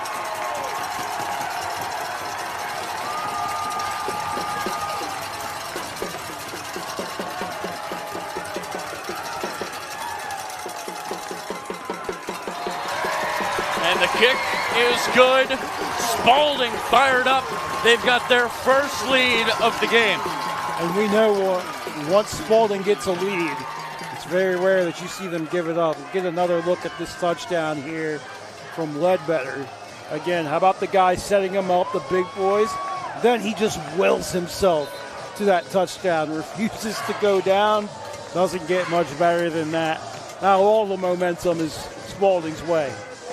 And you talk about the pressure shifting, touchdowns on either side of the half to give Mcdana from a 16-3 lead down now 17-16. They are getting the football. You know, and that's one where you look back, like, why do you play those non-conference games? Because you want to test your team a little bit for these type of moments, right? Why do you go out to Brownsburg, Indiana, and go out of state, play those type of teams? Because in this moment, when you have to face adversity when it matters most, your team is ready. Well done by Kyle Smith's team. And Lonergan will boot that into the end zone. And again, C.J. Davis had to be a little bit careful there. That ball bounced at the one, barely into the end zone. If that takes a weird bounce back in, that ball is still live. So I think Davis may have just gotten a break there. I'll tell you what, this stadium is rocking. We can feel it. We can hear it.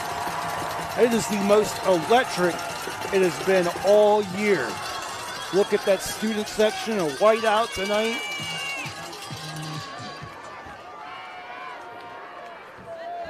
This is just the second stop for Mcdana since they were up 16-3. The only other one was a kneel down, and now stopped at a gain of just one. Now the defense is feeding off this crowd and this energy now. This is huge. Second down and 9 coming up here for Mcdana. Again, it just feels like Spalding's just a team, once they get the lead, especially at home, it doesn't matter how small or big, they feel like they're in the driver's seat. And now this D-line starting to feel it. Palazzo thrown backwards. That's a juice TFL. Joey Sheffers and company got there to make the stop. Again, that's what we sort of expected from this Spalding defense. Seeing them get pushed around earlier a little bit was uncharacteristic. Now they've come out with a fire. This has them playing different here in this second half. It took some time, but now the stadium is rocking. 3rd and 10 for Mcdana.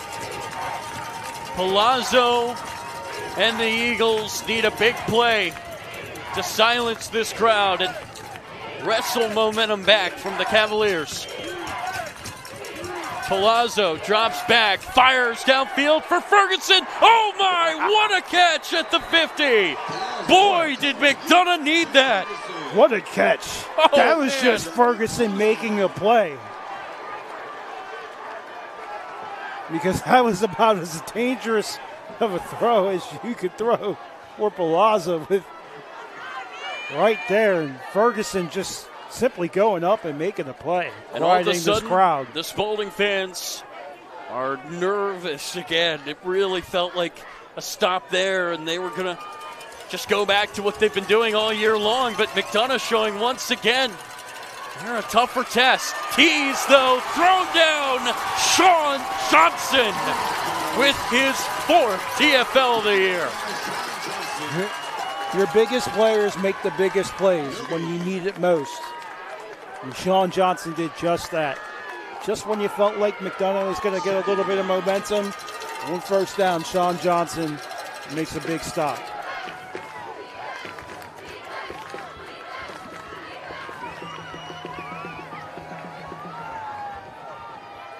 Handoff goes up the middle. Tease gets across the 50. Not much more, and it's going to be 3rd down and about 7. You say 3rd down and long, danger situation for Mcdana, but at the same time, with the way that they've been able to throw the ball, it feels very realistic for them. It'll be interesting to see Spalding continues to leave Ferguson one-on-one. or if they try and double up, give them some safety help. Palazzo to his left. He's going to look to throw, knocked away. Jonah Lewis on the deflection. And that's why you double up. Mcdana will have to punt it away. Take another look at this play by Lewis. Great call by the Spalding defense, getting help from the safety spot. The DBs just converge at Ferguson. Doesn't matter who makes the play got made. And they're going to get Mcdana off the field here.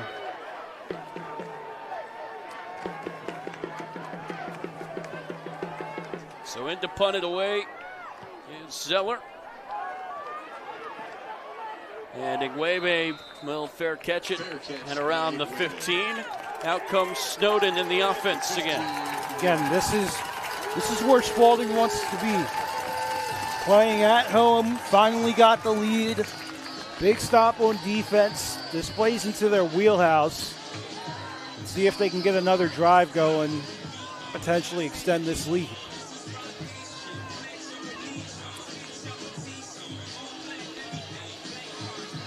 Again, this is a big drive here for Spalding, who will look to increase this lead. They can't be comfortable up by just one. Their defense really starting to play well. Handoff goes to Pinson, and he is met by Buchanan. Big play by big number 44. He celebrates it as he should. Great play there by Buchanan. And you rarely see a guy like Pinson get tackled in the backfield like that.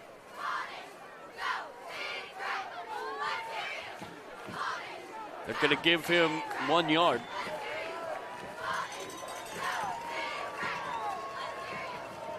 And now it's Spalding taking their time. Snowden hands it off again. Pinson up the middle. But he is met by Jansen Craig.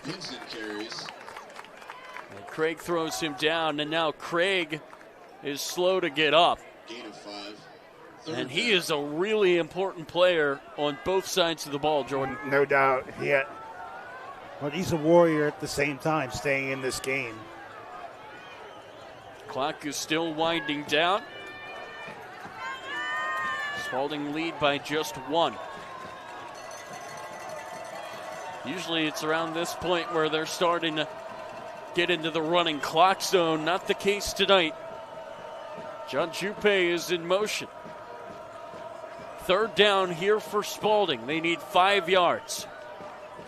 Snowden keeps it, fires over the middle, and tipped away by Jansen Craig. I think he's all right. Yeah.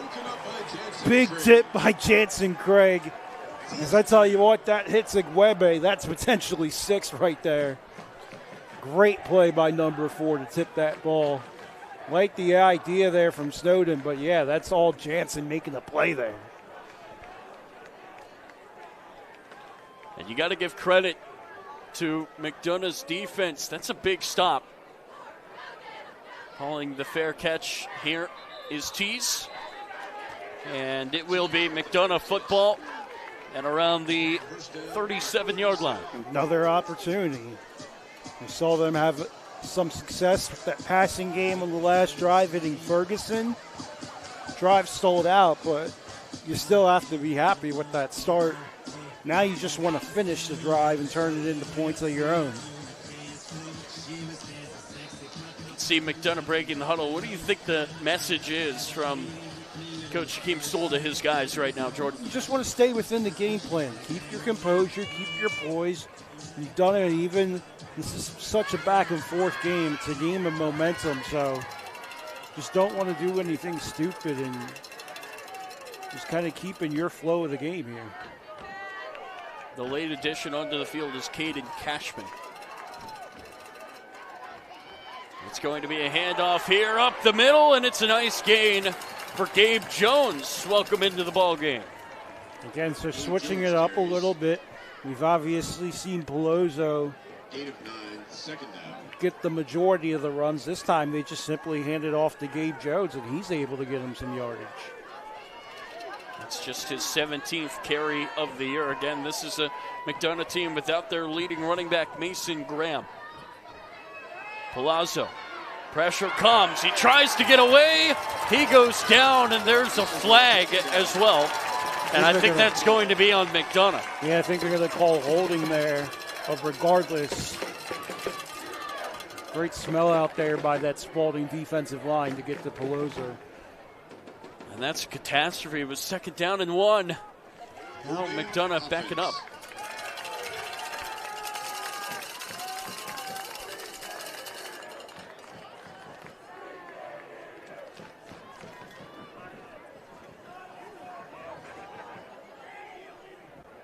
So now the refs are trying to figure this out.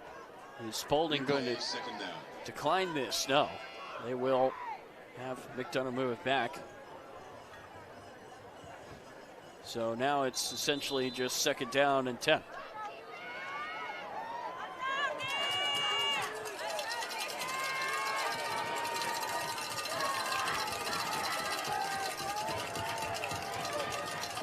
Palazzo nearly got that D-line to jump. And he's got to watch the play clock himself. Palazzo drops back. Pressure comes. He looks to get away. Far side. Lowers his head. And he is not going anywhere.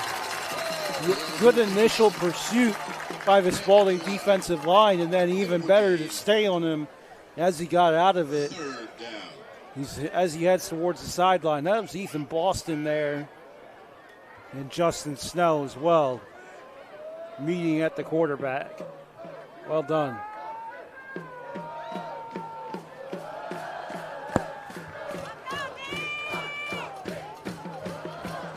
Sets up a big 3rd down and long here for both sides. After that first drive score for Spalding, this second half, the story has been told by the defense of both of these teams. 3rd down and 10. Here for McDonough.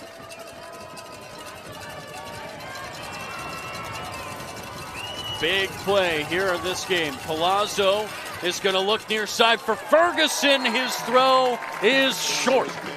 That is one that Palazzo is going to want back. You have to wonder if that little bit of pressure affected the throw there.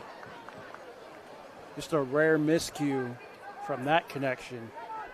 And now the pressure is back on to McDonough's defense. 56 seconds to go here in the 3rd quarter. Aaron Igwebe, who's always dangerous, is back deep here for Spalding. And the kick almost blocked. Oh, that's going to be roughing on Joey Sheffers. That is a killer penalty. Man, that's special teams. If you're Zoller, Spalding, who took a big shot. I guess the question now is roughing or running into.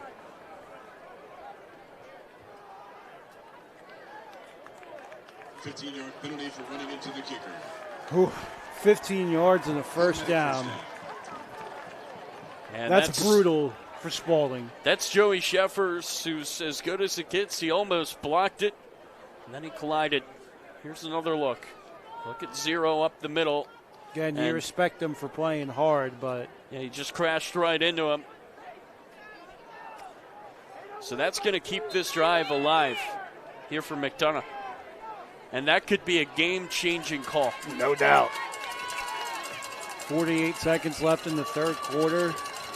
But more importantly, they're giving McDonough another chance here to score. So the Eagles have a lifeline. Can they use it? 48 seconds left to go in the 3rd. They trail by just 1 point here on the road at Spalding.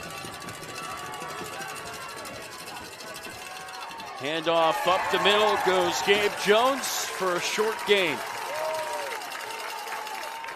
And I believe McDonough, they've got to snap it one more time before the 4th quarter. Although trailing, they might snap it a little more than that. Well, they're going to take their time as they have all night long, and this just shows McDonough they're not panicked. Not at all. They're continuing to play their game, ground and pound, and play ball control offense, and so far it's worked. You don't get no rush to snap this ball at all. All right, I guess they don't have to. They let the play clock run. And that will end the third quarter. Conservative there for McDonough. They only trail by one. The fourth quarter of the championship is coming up.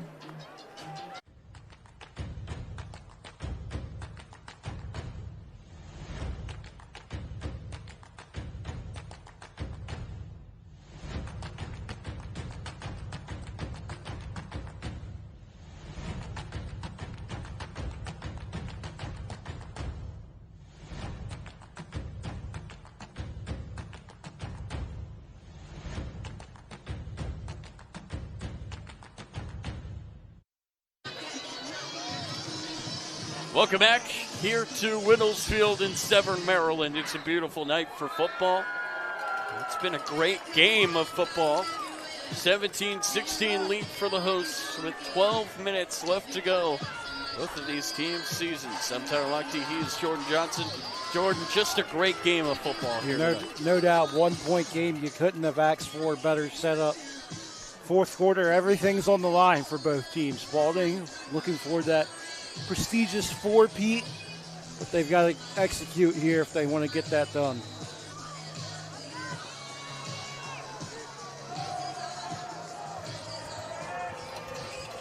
Palazzo is going to try to keep it himself. He goes to the far side. Palazzo finds the edge, and he gets down to the 30. A big run from big number 9, and he has been doing it with his legs all night long. We saw them do that a ton in the first quarter. Got a little bit away from it, but you go back to what works, and you find success. See if they can do something with it now.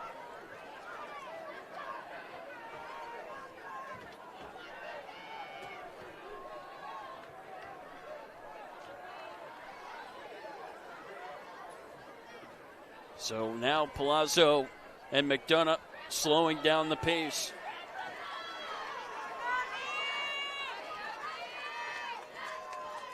Palazzo to his left, hit as he throws, and he is down.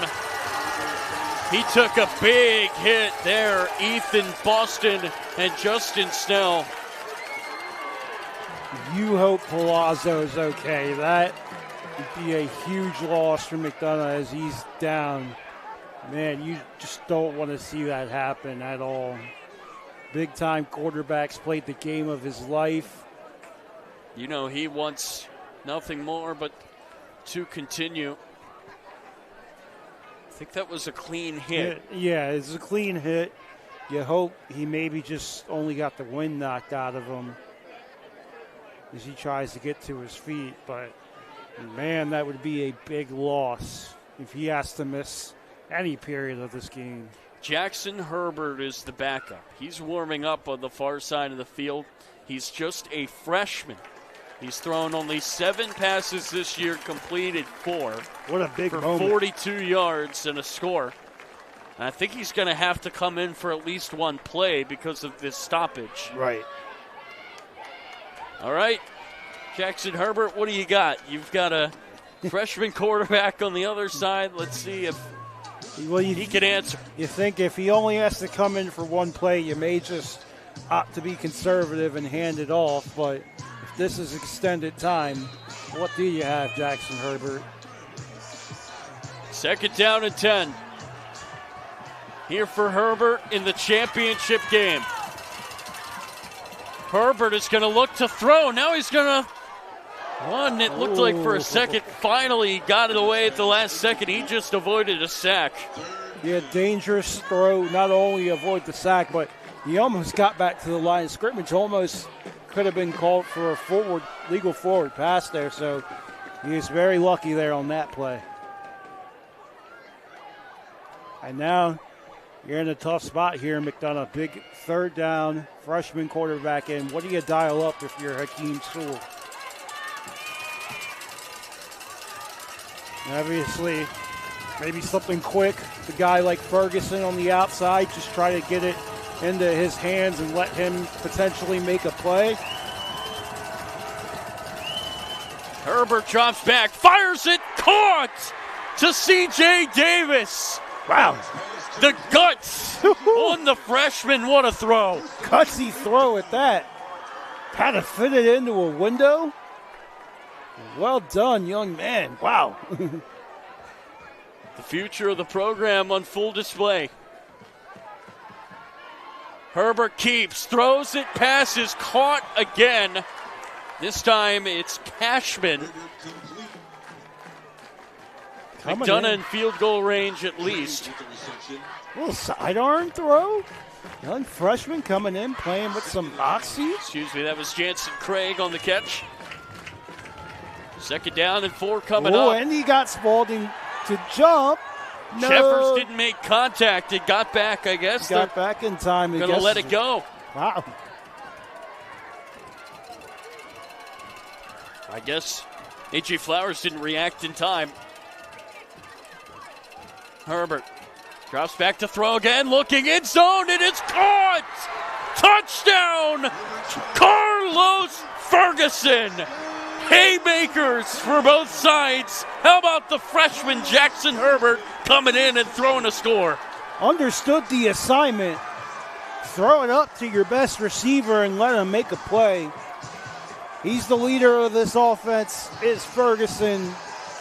All Herbert has to do is throw up a 50-50 ball. Ferguson does the rest. Huge play. Wow. Not sure why the scoreboard says 28. They just gave him 2 scores for that. It is 22-17. There we go.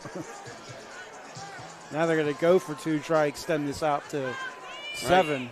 Because the missed extra point earlier.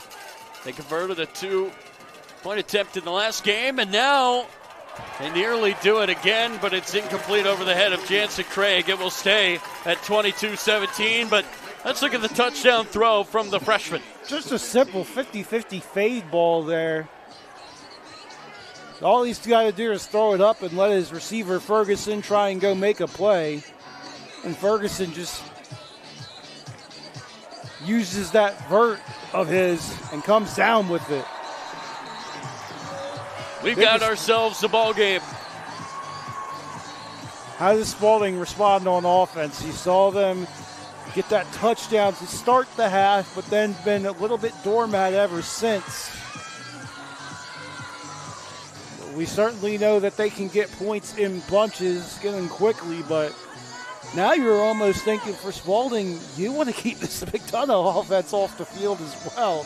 Maybe try and chew some clock yourselves, which, again, feels hard to believe that you're saying that for this Spalding team, but here we are. Deep ball here to Miller. He makes the catch at the 1 and turns on the Jets. Cam Miller cuts back, and Cam Miller has the kicker to beat. He cuts inside, and he is gone. What a response for Spalding. They're back in front. And that's why you don't kick it to number 3. Or you can simply get it done on special teams. We know how dangerous he is. The speedster receiver, kick returner. You give him any type of lane, he's going to be dangerous. And he makes the play when it matters most. Big-time play from your big-time player in a big-time moment. Doesn't get much better than that. And they've got the offense out there wanting to go for 2 themselves to make this potentially a 3-point game. What a game this is.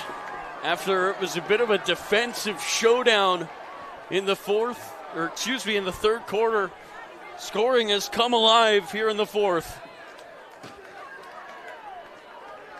Spalding will attempt the 2-point conversion.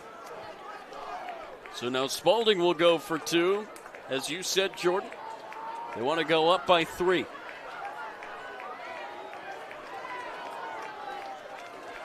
Snowden has Ledbetter to his right. Watch And in that motion matchup is at the Miller. bottom of the screen here. Snowden fires. Jupe dropped it. And McDonough's defense gets a stop. It will stay a 1-point game. Nevertheless, you got the touchdown, you got the lead. Now your Spalding defense, you have to go make a stop. And let's get another look at that return from Cam Miller.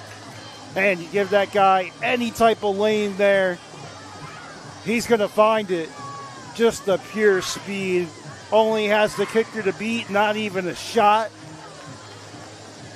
Man, number 3 is such a special player for this Spalding team. Making a play in the biggest moments where it counts. How about this Spalding Cavalier team? Down 16-3 early in the game, and they never gave up. Complete team effort. The defense has made stops. The offense has made plays when they need to. But now with 10:25, your defense has got to come through again and try and stop this McDonough offense. It's going to be a tough task, as we've seen.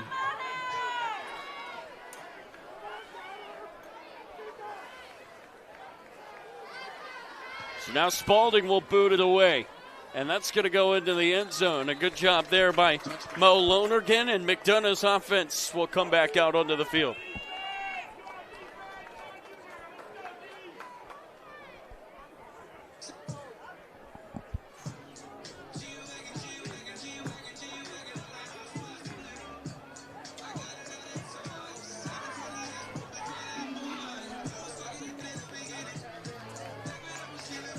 What is next, Jordan? Ooh.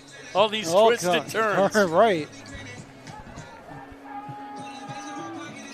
Well, how about this? Palazzo back out there. What a warrior. Yeah, no doubt. Took the big hit earlier. You knew that guy, if he had any type of chance of coming back, he wasn't going to miss it. Handoff goes to Tease, and Tease will work his way up to the 25. That's a good 5-yard run there on first down. No doubt. And you're McDonough, you can still play your game of ground and pound. Keep running this ball. We're looking for you at the press box. Charlie, please make your way to the press box. Palazzo is going to fire near side. Ferguson with plenty of space. He spins his way across the 35. A first down for McDonough. Biggest players make the biggest plays on the biggest stage. Big night for number 5, Jordan. No doubt, he's playing the game of his life. Everybody, it seems, for McDonough is stepping up. I mean, you get the freshman in for a few plays. He does a great job. Converts a tough third down and then finds the end zone. And now Palazzo back in. He's going to run to his right. Palazzo wants a block.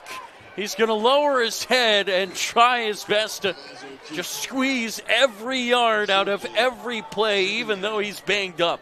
Good contained there by the Spalding D-line to hold him there on that run, force him horizontally.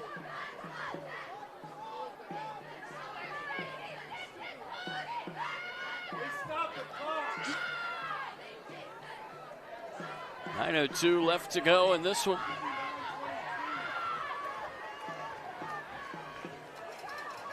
Palazzo went out of bounds on the far side.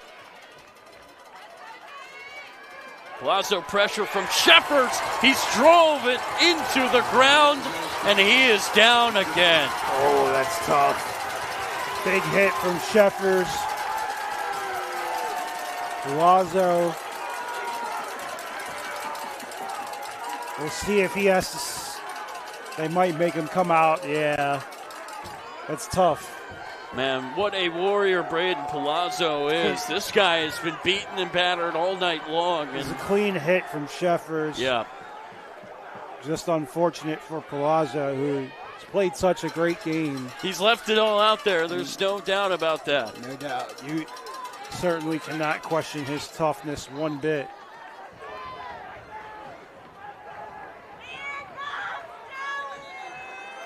Now, putting your freshman quarterback in another big spot.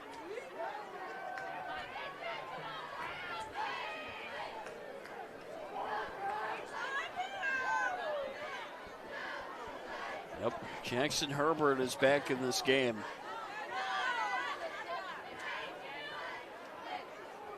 And again, he showed on that last drive, he is capable of delivering some magic. But it's just such a tough ask. I mean, you've already got your backup running back in the ball game. Now, backup quarterback, just a freshman in there as well. Here on this crucial third down. Third down and 7 here for McDonough. Just under 9 minutes to go. Herbert, pressure coming! Wow. He is thrown down! Jaron Williams! Wow. How good is this kid? Your biggest players make the biggest plays on the biggest stages. None bigger than that one. It's a tough spot for your freshman quarterback, but the Spalding D-line shows up. Brock Frisbee there as well. Not only that, you're forcing McDonough to punt. Give this ball right back to the Spalding offense. High snap. Ball gets booted away. Smart play by Igwebe. Not even messing with that one. Now Spalding can play a little bit of ball control themselves.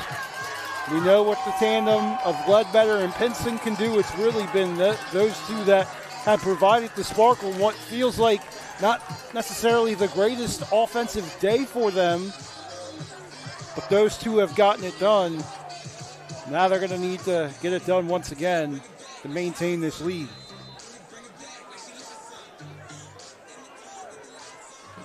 So 8:16 to go.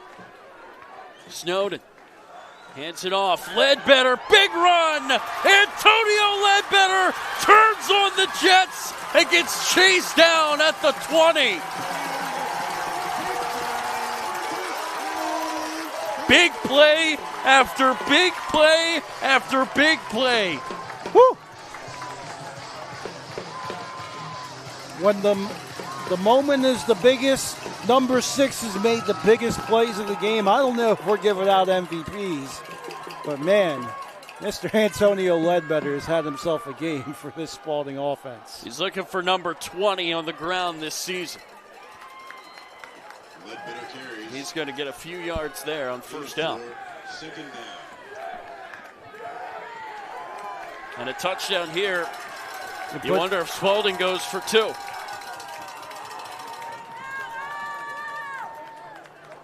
Yeah, you go for 2, potentially make this a 9-point game. You're putting McDonough in a tough spot with your freshman quarterback, asking them to go get 2 scores. So pivotal drive here. Ledbetter up the middle, and he is going to be swallowed up by this McDonough D-line. Third and manageable coming up here, though, for this Spalding offense. They've snowed in a little bit of an RPO here. Going to make a quick decision.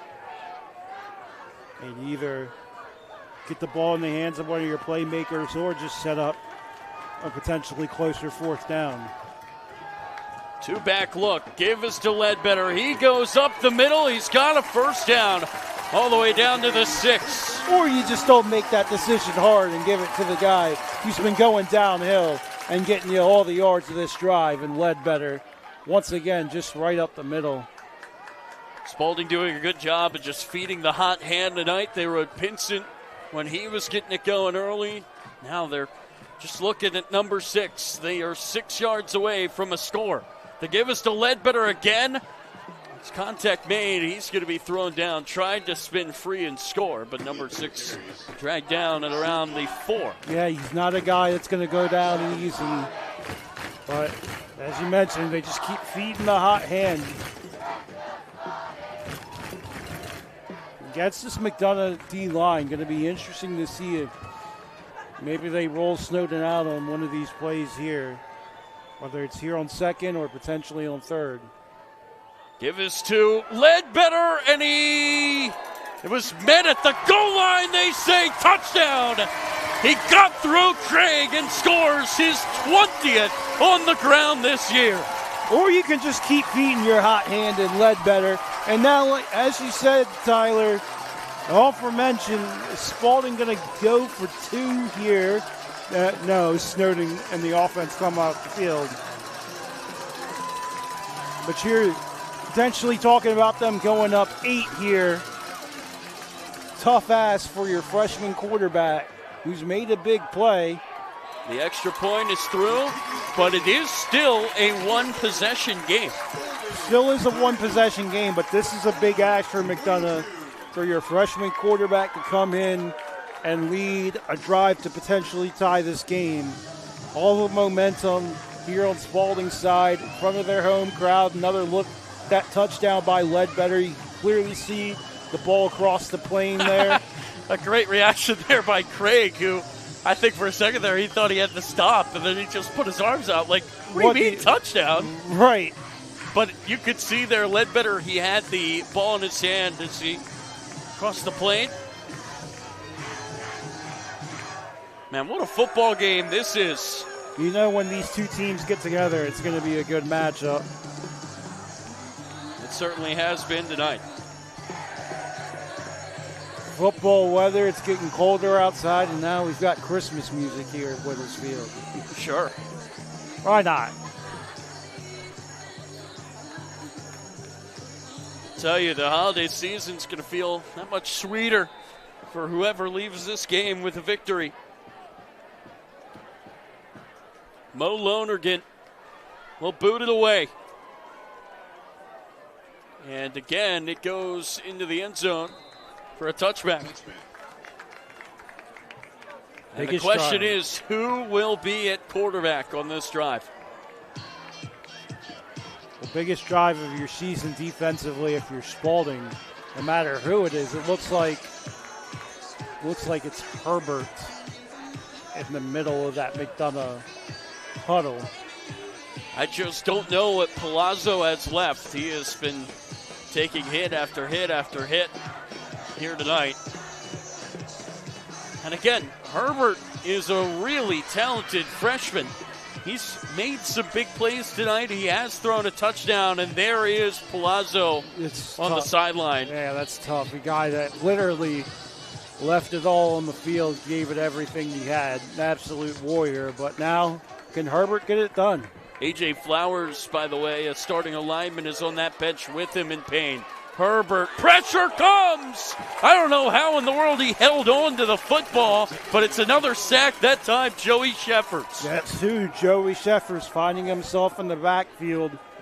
We've seen that time and time again. This time he's double-teamed and just sticks, He beats the double team, sticks with it, and still gets the sack. Wow.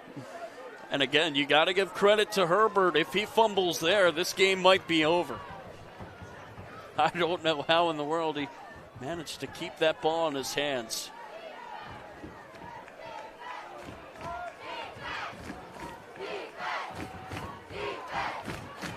Herbert looking over to the sideline. I get this play call right. 2nd down and 14 for McDonough. Herbert looking deep. It is caught. Wow. Carlos Ferguson climbs the ladder and moves the chains. How many great catches have we seen in this game? Not only climbing the ladder, but maintaining possession through that. As multiple guys try to bring him down, get another look at this. Goes up, makes the catch. 2 DBs in the vicinity, and he's still That's on able Sean to hold. Johnson, the 4-star who's headed to Florida State. He just got mossed. Yeah. That's as good of a corner as you'll find in the area. And Ferguson, who's just a junior, just hopped right over him and caught it. And now it's going to be a deep ball downfield for Ferguson and incomplete, just a miscommunication. Ferguson caught in and the pass went out. You just put it in the vicinity of 5. He's likely to go make a play. We saw on the touchdown that Herbert threw to him. It was another one of those fade balls where you just go let him and go make a play and go get it. Special player. And again, the confidence there of Herbert to just essentially stare down Sean Johnson. I feel like a lot of freshman quarterbacks, they don't want to throw it near number one. He's so good. Herbert's not afraid of him at all. And Ferguson jumped over him and caught it. 2nd down and 10 here for Mcdana. Herbert fires. What a catch! It was perfectly placed for Craig, and the freshman just keeps making plays. Wow. That's a small window to fit that ball in, and Herbert does just that. Throw is right on the money, right past the DB, or excuse me, the linebacker there covering Jensen. Win or lose, Akeem Sewell has to be feeling like he's got a guy for the next 3 years here No doubt. in Herbert. And it's so hard to follow up what Palazzo has given Mcdana. This guy could be filling the shoes. Herbert far side, intercepted Chase Smith. And the freshman looks like one there. Just a dangerous throw right there. You wonder if he got overconfident. I think it was also the fact that he had Sheffers in his face and had to get that ball out earlier than he wanted. That one goes right to Chase Smith as if Smith is playing receiver. That's a tough break for the freshman. Get another look at this. Yeah, I think Sheffers getting a couple hands up may have tipped it a little bit. And then Smith goes up and makes the play as if he's playing receiver. Well done, Chase Smith. And a tough break for the freshman quarterback in Herbert. Again, I just think, that's a young guy, and he made a few really good throws over some really good defenders. And don't think about this, too. 3:54 left. The way that Spalding's been able to run this ball in the second half, they play their cards right. They could potentially take a ton of clock. Well, a score here almost ices the game. No doubt, but now you go into preservation mode with your timeouts if you're Mcdonough to try and preserve as much clock as you can. It's Ledbetter over to the far side. He's going to get a gain of a few there on the first down run. Yeah, now you see them call it timeout. As I already say, you're going to have to start to get in that mode if you're Mcdonough. And again, Spalding is more than happy to keep this on the ground. Try to run it out. The tandem of Pinson and Ledbetter. It was Pinson to start things late in that first half. Then it's been Ledbetter the rest of the way. It's been a special tandem all season long, and no surprise to see them come up big in the biggest moment of their season. And now if you're Mcdonough, you'd love a turnover. You'd love to return the favor, but that's a tall ask. You got to just keep Spalding from accumulating these first downs, and this Spalding team would love to run it. You can see 16-6. Pinson and Ledbetter are both in the ball game. You're Mcdonough, you just got to keep punching at that football. I'm a little surprised John Jupe is out wide. He's a great blocking tight end. And it's going to be a throw. That's why. Igwebe near side. It's going to be swallowed up. That's Tease, the starting running back, who made the play. It's some pushing and shoving after. Nick Abrams is begging for a personal foul at Spalding. That's just two guys playing through the whistle, through the entire whistle at that. I think Mcdonough may have called their second timeout as well.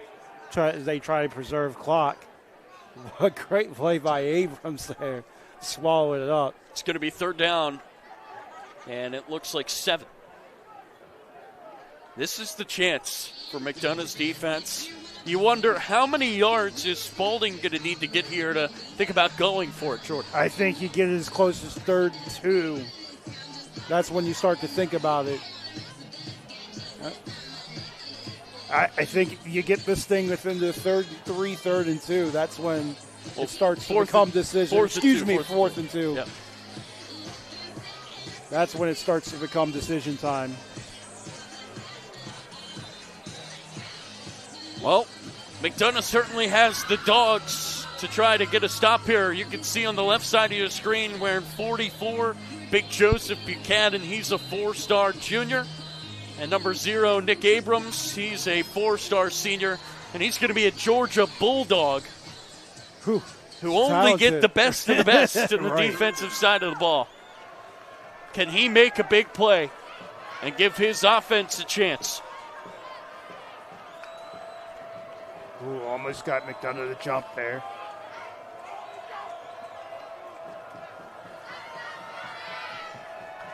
Snowden drops back. Pressure comes. He looks deep for Igwebe, who cannot make the catch. A full extension. That will stop the clock with 3:25 left to go. That was an aggressive call on It third nearly down. worked. It nearly worked. But risky Just there, Jordan. Risky. But, man, it almost worked. It almost iced the game for Spalding. But, wow, I'm surprised they were that aggressive, especially just with the way that these running backs have been playing. You thought that they would have kept that ball on the ground, giving themselves a chance at maybe making a decision on fourth down. Now you're in a punting situation, but your defense has played well against the freshman quarterback in Herbert.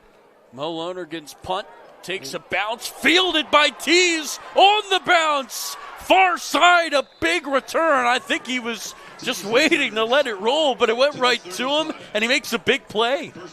Big play. Give yourself an opportunity there. Well done on special teams. ITs. And you can see multiple players. That was Nick Abrams right there going up to the young freshman Jackson Herbert, telling him, hey, we believe in you, 11. And again, you just feel for Palazzo, who's sitting on the bench right now. This is a horrible way for a senior season to end after a guy who was a 4-year starter. He just can't continue. He gave McDonough everything he had tonight. No now, doubt. can they go and close it out for him? They need a touchdown and a 2. Down by 8. Wouldn't be shocking to see maybe Abrams get some snaps on the offense. Herbert, far side. Oh, just out of reach for Jansen Craig. That ball maybe a foot too high. Yeah, that one's tough to go get. Credit to Jansen at least trying to go make the play there. If you're Spalding, you just want to keep everything in front of you. And if you're McDonough, it's 4-down territory. Do or die time here at the end of the 4th. Herbert, the freshman, in relief. He connects this time to Craig. Wow. And how about the freshman washing the pick with a great throw? Fitting it into a window. How do you let Jensen get just that much space? Good throw. Herbert, Jensen going up there and getting it. Herbert has to take off. He's just going to slide down just shy of the 40. McDonough has time. You do. 2:45 left. You don't need to necessarily hurry. You got to play a little bit faster than they were, obviously, in the first half. But still, this is a McDonough team. Right? Belief in their freshman. Can he repay that with the score? Far side, caught by Davis. C.J. Davis will smartly step out of bounds, just short of the line to gain. McDonough is going to have 2 plays to get about 2 yards. Regardless, you're just impressed with the poise of this young freshman Herbert coming in a difficult spot and giving his team a chance.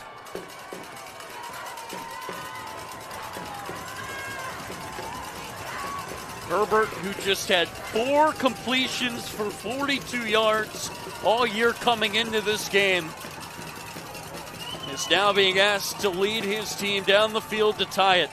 Here's a handoff. That's a 1st down and more for Gabe Jones, and that keeps the drive alive. Stops the clock at 2:10 to reset the ball. Very interesting. Just a simple handoff, and McDonough offensive line opens up a hole for their running back. Well done. Jackson Herbert takes the snap, fires down the far sideline, just over the head of C.J. Davis. They were going for it all right there. Ooh, and Davis had a step on Jonah Lewis there. Herbert couldn't quite put it on the money.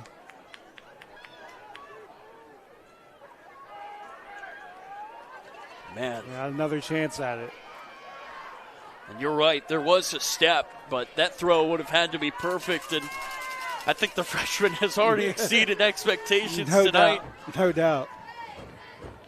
They've got 3 plays to get 10 yards to keep this drive alive. Jackson Herbert takes the snap, pressure comes, he runs to his right and throws it out of bounds, and then takes a late hit. Mcdana begging for a flag, and it does not come. You be the judge. Smart play by Herbert, throwing it out of bounds. And look at this poise. Yeah, he's poise. giving thumbs up. He's saying, we're okay. Not letting the emotions get to him. See, oh, the hit's at inbounds. Yeah, when Sheffers goes to make that hit, Herbert's clearly still inbounds. That's a tough one. I think Spalding, they've gotten away with a hit there. But again, you got to like the poise of Herbert to tell his guys, let's calm down, we're all right.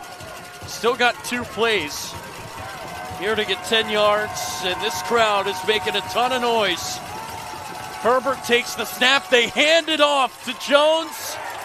They were trying to just bite off a piece of the yardage they had to get. And now the championship essentially comes down to this. That's an interesting call on 3rd down with the way that Herbert's been playing. What does the freshman have? This is it for your season right here. He's nodding his head. He wants this moment.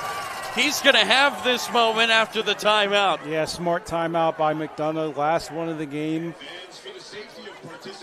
I mean, this is the situation you dream about as a quarterback, right? Yeah, absolutely. Ball is in your hands. And he's getting it as just a freshman. Again, Palazzo had an excellent season. A 20-touchdown season. Left it all on the line, you know. You see him, he goes to the bench after a few just huge hits. If he had any chance of staying in the game, he would. But for the freshman and Herbert to come in, play as well as he has, give your team a chance to win, you can't write a better script. All right, the best play in the playbook, you got to think is coming out here.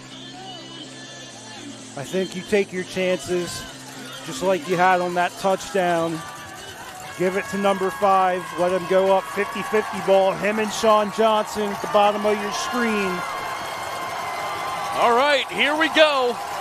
4th and 7 for the freshman Herbert. He fires deep, and it's incomplete. No flags in sight. Spalding takeover with 1:12 to go.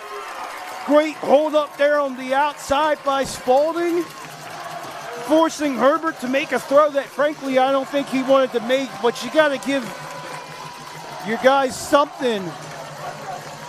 It's a tough spot, but good stand by the Spalding defense when it matters most. I think Mcdana still have 2 timeouts. So it's technically not over, but you're getting into miracle territory now.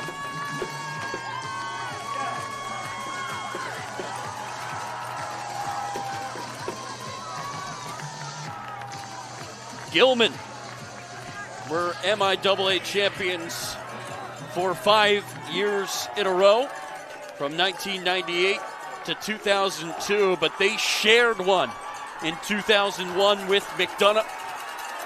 No team has ever been the outright champions 4 years in a row. And now the backups are going to come in to take the knee. Well, it looked like they were, and now Snowden's got to go back out there. Yeah, I think Mcdana used their last timeout preparing for that 4th down. You get a look at Kyle Schmidt, just the way He's elevated this Spalding program over the last few years. 3 straight championships, about to be 4. You wondered if there'd be any drop-off after that senior class that left last year. None at all. Well done, well-coached team.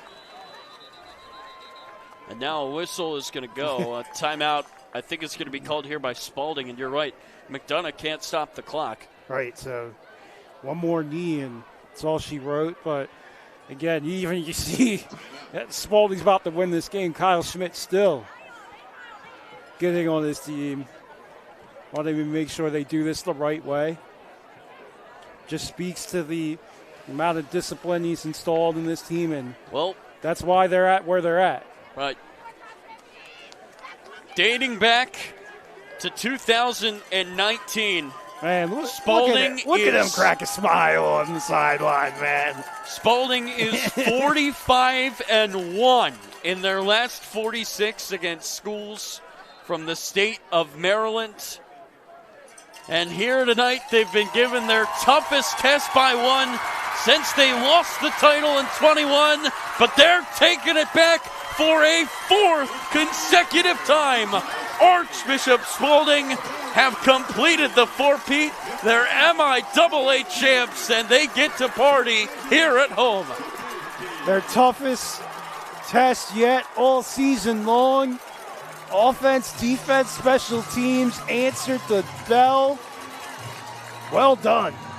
You see the students storm the field. What an atmosphere here. Archbishop Spalding get to party tonight. And Coach Schmidt tells the students they can celebrate later on. But you got to give credit to the Eagles tonight. This is a Spalding team that got to the running clock essentially every game this year in conference play, not tonight. McDonough left it all out there. Even when guys were hurt, give Braden Palazzo all the credit. Jackson Herbert coming in there, the poise he showed as a freshman, keeping McDonough in it. It's been a great year for them. These were the top 2 teams in the league all season long. The championship game that you frankly wanted to see. And it lived up to the expectations. But at the end of the day, it's Spalding on top. It's 4-peat. Unprecedented. Like I said, Gilman had 5 titles in a row, but one of them was shared. Nobody has stood alone 4 straight years like this. And you got to give credit to the Cavaliers. What a season. And for this senior class, 4 for 4. How hard is that to do? Cool. In a conference like this, one of the toughest conferences in the country, to go 4 for 4, this senior class, storybook ending. It's their Can't draw it up any better. 37th consecutive win against a team from Maryland. It just speaks to this Spalding athletic staff led by AD John Mellinger, of course Kyle Schmidt, everyone around that's elevated this group. Get a look at the cheer squad as well. The way this community is rallied around the Cavaliers. And they get rewarded with yet another championship. What a season it is for the Cavaliers. But again, when we came into this game, we were discussing, for Spalding tonight, is the running clock in play? And it was quickly answered no. How about the fight tonight for McDonough? McDonough gave them their best shot, left it all out there. But at the end of the day, Spalding made the plays when they had to. This is why you go play those non-conference games out of state. You play those play the tough battle against McDonough earlier in the year, and it showed up in moments like this. As the alma mater is being sung with the emotions for these seniors. And man, it's tough for McDonough. This is the 3rd year in a row that they have fallen in the title game against Spalding. but boy, did they leave it all out there tonight. No doubt they left it all out there on the line, gave Spalding their best shot. Unfortunately, it just wasn't their night. So now, Cavaliers will wait to lift the trophy. B conference titles in 12 seasons and overseeing the team's rise to an MIAA A conference playoff team in his final season. Coach Whittles was known for making every day count. This year, the Whittles Trophy is awarded to the Archbishop Spalding Cavaliers. Nice touch there from PA, talking about the history of this trophy and the history of football at this school. And it really is the perfect ending for this senior class. The guys that went 4 for 4, and they get to finish it here at home. They will lift the Whittles Trophy high on Whittles Field. And I can't think of a more perfect way for tonight to end and for the MIAA season to end. Obviously, Calvert Hall and Loyal, they've still got the Turkey Bowl, but that is a non-conference game technically because, well, we just handed out the trophy. So other than that, everybody's seasons are done, and what a year for high school football in this area, Jordan. Obviously, DMV, one of the best areas to play high school football, on the rise, and this Spalding team is just evidence of that. There's the plaque, the trophy, the banner. And it really is incredible what Coach Schmidt has been able to do with this program, Jordan. He has really taken them to the top and kept them there. No doubt, a guy that took this program is really just known back when I was growing up as a regional program to what he's done over the past. This was a B conference program for a long time. Exactly, what he's done over the past 10, 11, 12 years that he's been here and just really elevated it, and especially within the last 4 to 5, obviously this being the 4th straight title. You know, Kyle Schmidt's a guy that at the end of each year always can field some offers, but he stays here at Spalding and just loves this community. And you can tell just how much he gives, and this is the payoff. That's Aaron Igwebe holding the trophy in the middle. How about his night? The catch that will never be forgotten by those in the stadium here tonight. No doubt. Obviously, the Odell Beckham-esque catch, but really just to speak to Igwebe as a leader coming in, really was the catalyst in helping Snowden develop the freshman quarterback, leader on and off the field, and nice to see him get rewarded for his efforts as well. So that's going to do it for our coverage of high school football this season. We thank you for tuning in every step of the way. For our producer, Paul Garza, for my partner, Jordan Johnson, we thank you so much for tuning in to the MIAA Championships here today. And we will see you next year. Spalding go out on top, their 4th straight title. We thank you for tuning in all year long here on Hype Time Sports.